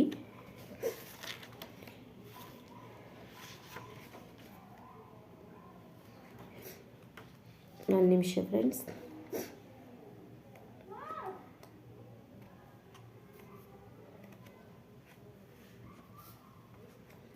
ನಿಮಗೆ ಆಲ್ರೆಡಿ ಓದಿರ್ತೀರ, ಇವಾಗ ಸುಮ್ಮನೆ ರಿವಿಷನ್ ಸಲುವಾಗಿ ಹೇಳ್ತಾ ಇದ್ದೀನಿ.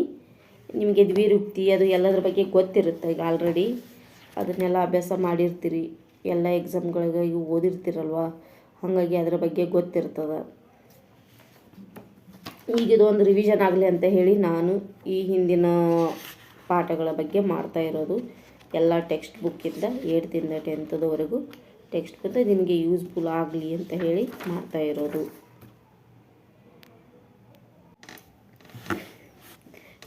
ದ್ವಿರುಕ್ತಿ ಅಂದ್ರೆ ಒಂದು ವಿಶೇಷವಾದ ಅರ್ಥವನ್ನು ಸೂಚಿಸಲು ಒಂದೇ ಪದವನ್ನು ಎರಡೆರಡು ಬಾರಿ ಬಳಸಿ ಹೇಳೋ ಪದಗಳಿಗೆ ನಾವೇನಂತ ಹೇಳ್ತೀವಿ, ದ್ವಿರುಕ್ತಿ ಅಂತ ಕರಿತೀವಿ. ಅಂದ್ರೆ ಇಲ್ಲಿ ಪದಗಳು ಪುನರಾವರ್ತನೆ ಆಗುವುದರಿಂದ ಅದನ್ನು ನಾವು ಬಹುಕ್ತಿ ಅಂತಲೂ ಕರಿತೀವಿ. ದ್ವಿರುಕ್ತಿಗೆ ಇನ್ನೊಂದು ಹೆಸರು ಏನು, ಬಹುಕ್ತಿ. ಅಂದ್ರೆ ನಾವು ಒಂದು ವಿಶೇಷವಾದ ಅರ್ಥವನ್ನು ನೀಡೋ ಸಲುವಾಗಿ ಒಂದೇ ಪದವನ್ನು ಎರಡೆರಡು ಬಾರಿ ಸಾರಿ ಹೇಳ್ತೀವಿ. ನಿಲ್ಲು ನಿಲ್ಲು, ಉದಾಹರಣೆಗೆ ನಿಲ್ಲು ನಿಲ್ಲು, ಹೌದು ಹೌದು, ಹೆಚ್ಚು ಹೆಚ್ಚು, ಸಾಕು ಸಾಕು, ಇರಲಿ ಇರಲಿ, ಈ ರೀತಿಯಾಗಿ ನಾವೇನು ಬೇಕು ಬೇಕು, ಹೋಗು ಹೋಗು ಅಂತ ಏನು ಹೇಳ್ತೀವಲ್ಲ, ಈ ರೀತಿಯಾಗಿ ಹೇಳೋದನ್ನು ನಾವು ದ್ವಿರುಕ್ತಿ ಅಂತ ಹೇಳ್ತೀವಿ. ಅಂದ್ರೆ ಒಂದು ವಿಶೇಷ ಅರ್ಥವನ್ನು ನೀಡೋ ಸಲುವಾಗಿ ನಾವು ಒಂದು ಪದ ಎರಡೆರಡು ಸಲ ಬಳಕೆ ಮಾಡ್ತೀವಲ್ಲ ಅದನ್ನು ದ್ವಿರುಕ್ತಿ. ಪುನರುಕ್ತಿ, ಬಹುಕ್ತಿ 3 ಹೆಸರಿಂದ ಕರಿತೀವಿ. ಇದರ ಸಾಮಾನ್ಯವಾಗಿ ಉತ್ಸಾಹ, ಸಮ್ಮತಿ ಆಗಿರ್ಬೋದು, ಕೋಪ, ದುಃಖ, ಆಶ್ಚರ್ಯ ಇವೆಲ್ಲ ಅರ್ಥಗಳಲ್ಲಿ ಬಳಕೆ ಆಗ್ತದೆ. ಇಲ್ಲಿ ಉದಾಹರಣೆ ನೋಡೋದಾದರೆ ಇಲ್ಲಿ ಕೊಟ್ಟಿದ್ದಾರಲ್ಲ, ಶಿಕ್ಷಕರು ಮತ್ತೆ ಮತ್ತೆ ವಿವರಣೆ ನೀಡಿದರು. ಮತ್ತೆ ಮತ್ತೆ ಅನ್ನೋದು ಇದೇನು, ದ್ವಿರುಕ್ತಿ. ಮತ್ತೆ ಮತ್ತೆ ಅಂದರೆ ವಿವರಣೆ ನೀಡೋಕೆ ಮತ್ತೆ ಮತ್ತೆ ವಿವರಣೆ ನೀಡಿದರು ಅಂದರೆ ಎರಡೆರಡು ಸಲ ಹೇಳಿದ್ರು ಅನ್ನೋದಕ್ಕೆ ಏನದು ಇಲ್ಲಿ ದ್ವಿರುಕ್ತಿ. ಇದನ್ನೇ ನಾವು ದ್ವಿರುಕ್ತಿ. ಫರೀಫನು ನಗುತ್ತಾ ನಗುತ್ತಾ ಮಾತನಾಡಿದನು ಅಂದರೆ ಶರೀಫನು ನಗುತ್ತಾ ನಗುತ್ತಾ ಮಾತನಾಡಿದನು. ಇಲ್ಲಿ ನಗುತ್ತಾ ನಗುತ್ತಾ ಅನ್ನೋದು ದ್ವಿರುಕ್ತಿ.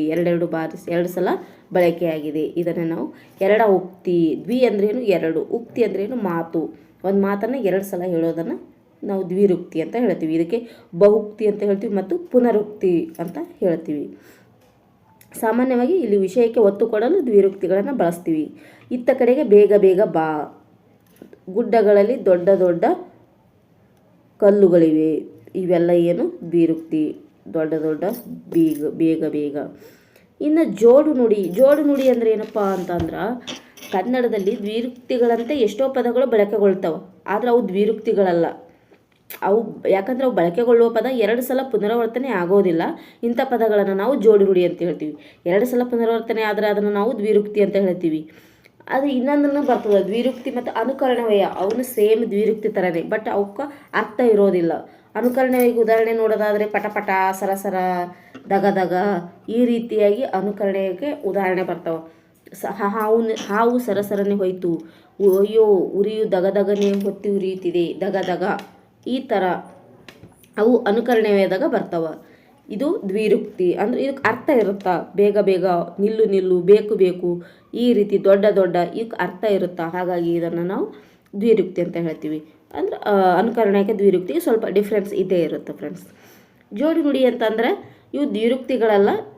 ಒಂದು ಪದದ ಜೊತೆ ಬೇರೆ ಬೇರೆ ಪದಗಳು ಜೊತೆಯಾಗಿ ಬಳಕೆಗೊಂಡ್ರೆ ಅದನ್ನು ನಾವು ಜೋಡಿ ನುಡಿ ಅಂತ ಹೇಳ್ತೀವಿ. ಹೆಂಗಂತ ಹೇಳಿದ್ರೆ ಒಂದು ಜೋಡಿ ನುಡಿಯಲ್ಲಿ 4 ನಿಯಮಗಳನ್ನು ನೋಡ್ತೀವಿ ನಾವು. ಜೋಡಿ ನುಡಿ ಗುರುತಿಸ್ಬೇಕಾದ್ರೆ ಅಲ್ಲಿ ಒಂದೇ ರೀತಿಯಾಗಿ ಇರೋದಿಲ್ಲ. 4 ರೀತಿಯಾಗಿ ನಾವು ಜೋಡಿ ನುಡಿಯನ್ನು ನೋಡ್ಬೋದು. ಯಾವ ರೀತಿಯಪ್ಪ ಅಂತ ಹೇಳಿದ್ರೆ ಒಂದೇದು ನೋಡೋದಾದ್ರೆ ಒಂದೇ ಅರ್ಥ ಕೊಡುವ ಭಿನ್ನ ಭಿನ್ನ ಭಾಷಾ ಪದಗಳು. ಕೂಡಲ ಸಂಗಮ ಅಂತ ಹೇಳ್ತೀವಿ. ಕೂಡಲ ಅಂದರೆ ಏನು, ಕೂಡೋದೆ.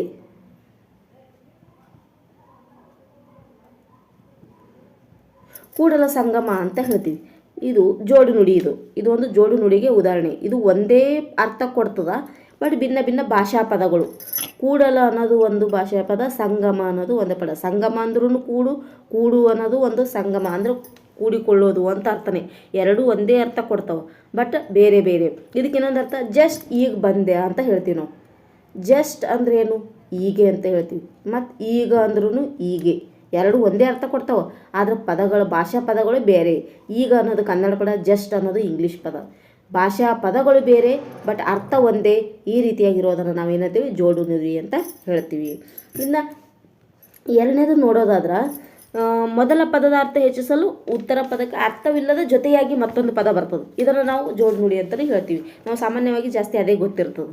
ಅಂದರೆ ಒಂದು ಪದಕ್ಕೆ ಅರ್ಥ ಇರ್ತದೆ, ಅದ್ರ ಜೊತೆಯಾಗಿ ಬಳಕೆಗೊಂಡ ಪದಕ್ಕೆ ಅರ್ಥನೇ ಇರಲ್ಲ. ಹೆಂಗಪ್ಪ ಅಂತಂದ್ರೆ ಈಗ ಬಟ್ಟೆ ಬರೆ ಈ ಬಟ್ಟೆಗೆ ಅರ್ಥ ಅದ, ಈ ಬರೆಗೆ ಯಾವ ಅರ್ಥನೂ ಇಲ್ಲ. ಬಟ್ ಇದ್ರ ಜೊತೆಗೆ ನಾವು ಸೇರಿಸಿ ಹೇಳ್ತೀವಿ. ಇದನ್ನು ನಾವು ಜೋಡಿ ನುಡಿ. ಬಟ್ಟೆ ಬರೆ ಮತ್ತೇನು ಸಾಲ ಗೀಲ. ಸಾಲಕ್ಕೆ ಅರ್ಥ ಅದ. ಗೀಲ ಅಂದ್ರೇನು? ರೊಟ್ಟಿ ಗಿಟ್ಟಿ. ಈ ರೊಟ್ಟಿ ಅನ್ನೋದು ಓಕೆ, ಗಿಟ್ಟಿ ಅಂದ್ರೇನು ಗೊತ್ತಿಲ್ಲ, ಹೌದಾ ಇಲ್ಲೋ? ಗುಡಿ ಗುಂಡಾರ, ಕಾಯಿ ಕಸರು. ಗುಡಿ ಅನ್ನೋದು ಓಕೆ, ಗುಂಡಾರ ಅಂದರೆ ಏನು? ಕೂಲಿ ಕುಂಬಳಿ, ಕಾಳು ಕಡಿ. ಕಾಳು ಅನ್ನೋದು ಅರ್ಥ ಅದ, ಕಡಿ ಅಂದರೆ ಏನು ಗೊತ್ತಿಲ್ಲ. ಸಂಧಿ ಗೊಂದಿ, ಸಂಧಿ ಅಂದರೆ ಅರ್ಥ ಅದ, ಗೊಂದಿ ಅಂದರೆ ಏನು? ಹೀಗೆ ಒಂದು ಪದಕ್ಕೆ ಅರ್ಥ ಇದ್ದು ಎರಡನೇ ಪದಕ್ಕೆ ಅದ್ರ ಜೊತೆಯಾಗಿ ಬಳಕೆಗೊಳ್ಳುವ ಪದಕ್ಕೆ ಅರ್ಥ ಇರಲಿಲ್ಲ ಅಂದರೆ ಇದನ್ನು ನಾವು ಜೋಡು ನುಡಿ ಅಂತ ಹೇಳ್ತೀವಿ. ಇನ್ನು ಮೂರನೇ ಟೈಪ್ ನೋಡೋದಾದ್ರೆ ವಿರುದ್ಧಾರ್ಥಕ ಪದಗಳು ಜೋಡು ನುಡಿ ಅಂತ ಹೇಳ್ತೀವಿ. ಹೇಗೆ?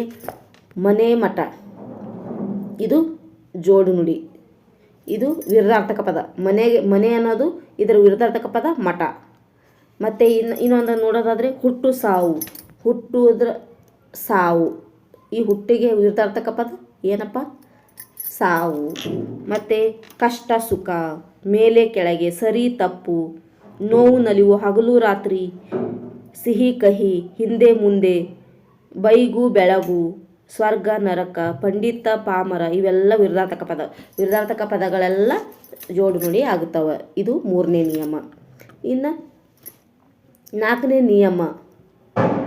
ನಿಯಮ ಏನಪ್ಪ ಅಂದ್ರೆ ಬೇರೆ ಬೇರೆ ಅರ್ಥ ಕೊಡುವ ಎರಡು ಪದಗಳು ಜೊತೆಯಾಗಿ ಬಳಕೆಗೊಂಡ್ರೆ ಅದನ್ನು ನಾವು ಜೋಡು ನುಡಿ ಅಂತ ಹೇಳ್ತೀವಿ. ಇನ್ನೊಂದು ಉದಾಹರಣೆ ಆದ್ರೆ ಆಟ ಪಾಠ. ಆಟ ಅನ್ನೋದು ಒಂದು ಪದ, ಇದಕ್ಕೂ ಅರ್ಥ ಅದ. ಪಾಠ ಅನ್ನೋದು ಒಂದು ಪದ, ಇದಕ್ಕೂ ಒಂದು ಅರ್ಥ ಅದ. ಇವು ಬೇರೆ ಬೇರೆ ಅರ್ಥ ಕೊಡುವ ಎರಡು ಶಬ್ದಗಳು, ಬೇರೆ ಬೇರೆ ಪದಗಳನ್ನು ಸೇರಿಸಿ ಹೇಳೋದನ್ನು ನಾವು ಜೋಡು ನುಡಿ ಅಂತ ಹೇಳ್ತೀವಿ. ಈ ರೀತಿಯಾಗಿ ನಿಮಗೂ ಗೊತ್ತಾಯಿತು ಅಂತ ಅನ್ಕೋತೀನಿ ಫ್ರೆಂಡ್ಸ್. ಜೋಡು ನುಡಿಯಲ್ಲಿ ನಾವು ಜೋಡು ನುಡಿ ಅಂತ ಗುರುತಿಸ್ಬೇಕಾದ್ರೆ ನಮಗೇನು 4 ನಿಯಮಗಳವ. ಒಂದನೇ ನಿಯಮ ಏನು? ಒಂದೇ ಅರ್ಥ ಕೊಡುವ ಭಿನ್ನ ಭಿನ್ನ ಭಾಷಾ ಪದಗಳು ಅಂತ ಹೇಳ್ತೀವಿ. ಜಸ್ಟ್ ಈಗ ಅಲ್ಲಿ ಜಸ್ಟ್ ಅನ್ನೋದು ಇಂಗ್ಲೀಷ್ ಪದ, ಈಗ ಅನ್ನೋದು ಕನ್ನಡ ಪದ.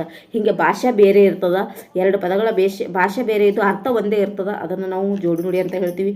ಮತ್ತು ಮೊದಲ ಪದದ ಅರ್ಥ ಹೆಚ್ಚಿಸಲೆಕ್ಕ ಜೊತೆಯಾಗಿ ಬಳಕೆಗೊಳ್ಳುವ ಇನ್ನೊಂದು ಪದ ಅಂತ ಹೇಳ್ತೀವಿ, ಅದಕ್ಕೆ ಅರ್ಥನೇ ಇರಲ್ಲ, ಅವಕ್ಕೆ ಜೋಡು ನುಡಿ ಅಂತ ಹೇಳ್ತೀವಿ. ಬಟ್ಟೆ ಬರೆ ಆಗಿರ್ಬೋದು, ಕಕ್ಕ ಬಿಕ್ಕಿ, ಹುಳು ಹುಪ್ಪಡಿ, ನೂಕು ನುಗ್ಗುಲು, ಸಂಧಿ ಗೊಂದಿ, ರೊಟ್ಟಿ ಗಿಟ್ಟಿ, ಈ ರೀತಿಯಾಗಿ ಒಂದು ಪದಕ್ಕೆ ಅರ್ಥ ಇದ್ದು ಇನ್ನೊಂದು ಪದಕ್ಕೆ ಅರ್ಥ ಇಲ್ಲ ಅಂದ್ರೆ ಅದನ್ನು ಜೋಡು ನುಡಿ ಅಂತೀವಿ. ಮೂರನೇದು ವಿರುದ್ಧಾರ್ಥಕ ಪದಗಳೆಲ್ಲ ಜೋಡು ನುಡಿಗಳಂತ ಹೇಳ್ತೀವಿ. ಮತ್ತು ಬೇರೆ ಬೇರೆ ಅರ್ಥ ಕೊಡುವ ಎರಡು ಪದಗಳು ಜೊತೆಗೆ ಸೇರೋದನ್ನು ನಾವು ಜೋಡು ನುಡಿ ಅಂತ ಹೇಳ್ತೀವಿ. ಊಟ ಉಪಚಾರ, ಜಪ ತಪ, ಬೆಟ್ಟ ಗುಡ್ಡ, ನಡೆ ನುಡಿ, ಮಳೆ ಬೆಳೆ, ಕೆರೆ ಬಾವಿ, ಆಟ ಪಾಠ, ಬಂಧು ಬಳಗ, ದಾನ ಧರ್ಮ, ಬಿರುದು ಬಾವಲಿ, ಆದಿ ಅಂತೆ ಅಲ್ಲಿ ಬರ್ತವೆ ಇದ್ರಾಗ ವಿರುದ್ಧಾರ್ಥಕ ಪದಗಳಲ್ಲಿ. ಈ ರೀತಿಯಾಗಿ ನಾವು ಜೋಡು ನುಡಿನ ನೋಡ್ಬೋದು ಫ್ರೆಂಡ್ಸ್. ಇಷ್ಟು ಅರ್ಥ ಆಯಿತು ಅಂತ ಅಂದ್ಕೊಳ್ತೀನಿ. ಇನ್ನು ಹೇಳಿದ್ನಲ್ಲ ಫಸ್ಟಿಗೆ ಅನುಕರಣವಯ್ಯನು ದ್ವಿರುಕ್ತಿ ಥರನೇ ಇರುತ್ತಾ, ಬಟ್ ಇದು ಬೇರೆ ಇರುತ್ತಾ. ಹಂಪಣ್ಣನು ಸರ ಹೆಜ್ಜೆ ಹಾಕಿದನು. ಈ ಸರ ಅನ್ನೋದು ಅನುಕರಣವಯ್ಯ. ಗಾಳಿಯು ಸುಯ್ಯನೆ ಬೀಸಿತು, ಸುಯ್ಯನೆ ಅನ್ನೋದು ಒಂದು ಅನುಕರಣವಯ್ಯ. ಈ ರೀತಿಯಾಗಿ ನಾವು ಅನುಕರಣೆಯನ್ನು ನೋಡಬಹುದು. ಈಗ ಪಟಪಟನೆ, ಇನ್ನೂ ಉದಾಹರಣೆಗಳು ನೋಡ್ಬೇಕಂದ್ರೆ ಇಲ್ಲ ಐತಲ್ಲ, ಪಟಪಟನೆ, ಜುಳು ನೀರು ಜುಳು ಹರಿಯಿತು. ಇಲ್ಲಿ ಪಟಪಟನೆ ಮಳೆ ಹನಿಗಳು ಪಟನೆ ಬಿದ್ದರು, ಹಾವು ಸರ ಹೋಯಿತು. ಈ ರೀತಿಯಾಗಿ ಹೇಳೋದನ್ನು ನಾವು ಏನಂತ ಹೇಳ್ತೀವಿ? ಈ ಪಟ ಜುಳು ಸರ ಘಮ ದಗ ಪಟ ಟಪ ಹೆಂಗೆ ಬೇಕಾದರೂ ಹೇಳ್ಬೋದು. ಈ ರೀತಿಯಾಗಿ ಬರೋದನ್ನು ನಾವು ಅನುಕರಣವಯ್ಯ ಅಂತ ಹೇಳ್ತೀವಿ. ಇಷ್ಟು ಇಲ್ಲಿಗೆ ಸಾಕು ಫ್ರೆಂಡ್ಸ್. ಇಲ್ಲಿಗೆ ನಾನು ಪಾಠವನ್ನು ಮುಗಿಸ್ತೀನಿ. ಮತ್ತು ಮುಂದಿನ ತರಗತಿಯಲ್ಲಿ ಮತ್ತು ಮುಂದಿನ ಭಾಗವನ್ನು ನೋಡೋಣ. ಈ ವಿಡಿಯೋ ಇಷ್ಟವಾದ್ರೆ ಲೈಕ್ ಮಾಡಿ, ನಿಮ್ಮ ಫ್ರೆಂಡ್ಸ್ಗೆ ಶೇರ್ ಮಾಡಿ, ನನ್ನ ಚಾನಲ್ನ ಸಬ್ಸ್ಕ್ರೈಬ್ ಮಾಡ್ಕೊಳ್ಳಿ. ಪಕ್ಕದಲ್ಲಿರೋ ಬೆಲ್ ಬಟನ್ ಒತ್ತೋದ್ರಿಂದ ನಾನು ಮಾಡೋ ಎಲ್ಲ ವೀಡಿಯೋಗಳು ಬರ್ತಾವೆ. ನಾನು ಈ ಎಜುಕೇಷನ್ ರಿಲೇಟೆಡ್ ವಿಡಿಯೋ ಅಷ್ಟೇ ಅಲ್ಲ ಫ್ರೆಂಡ್ಸ್, ಕುಕ್ಕಿಂಗ್ ವಿಡಿಯೋಸ್ನು ಮಾಡ್ತಾ ಇರ್ತೀನಿ. ಅವನ್ನು ನೋಡಿ ಹಾಗೆ ಸಪೋರ್ಟ್ ಮಾಡಿ ಅಂತ ಹೇಳಿ ಇಲ್ಲಿಗೆ ಈ ತರಗತಿಯನ್ನು ಮುಗಿಸ್ತೀನಿ. ಧನ್ಯವಾದಗಳು.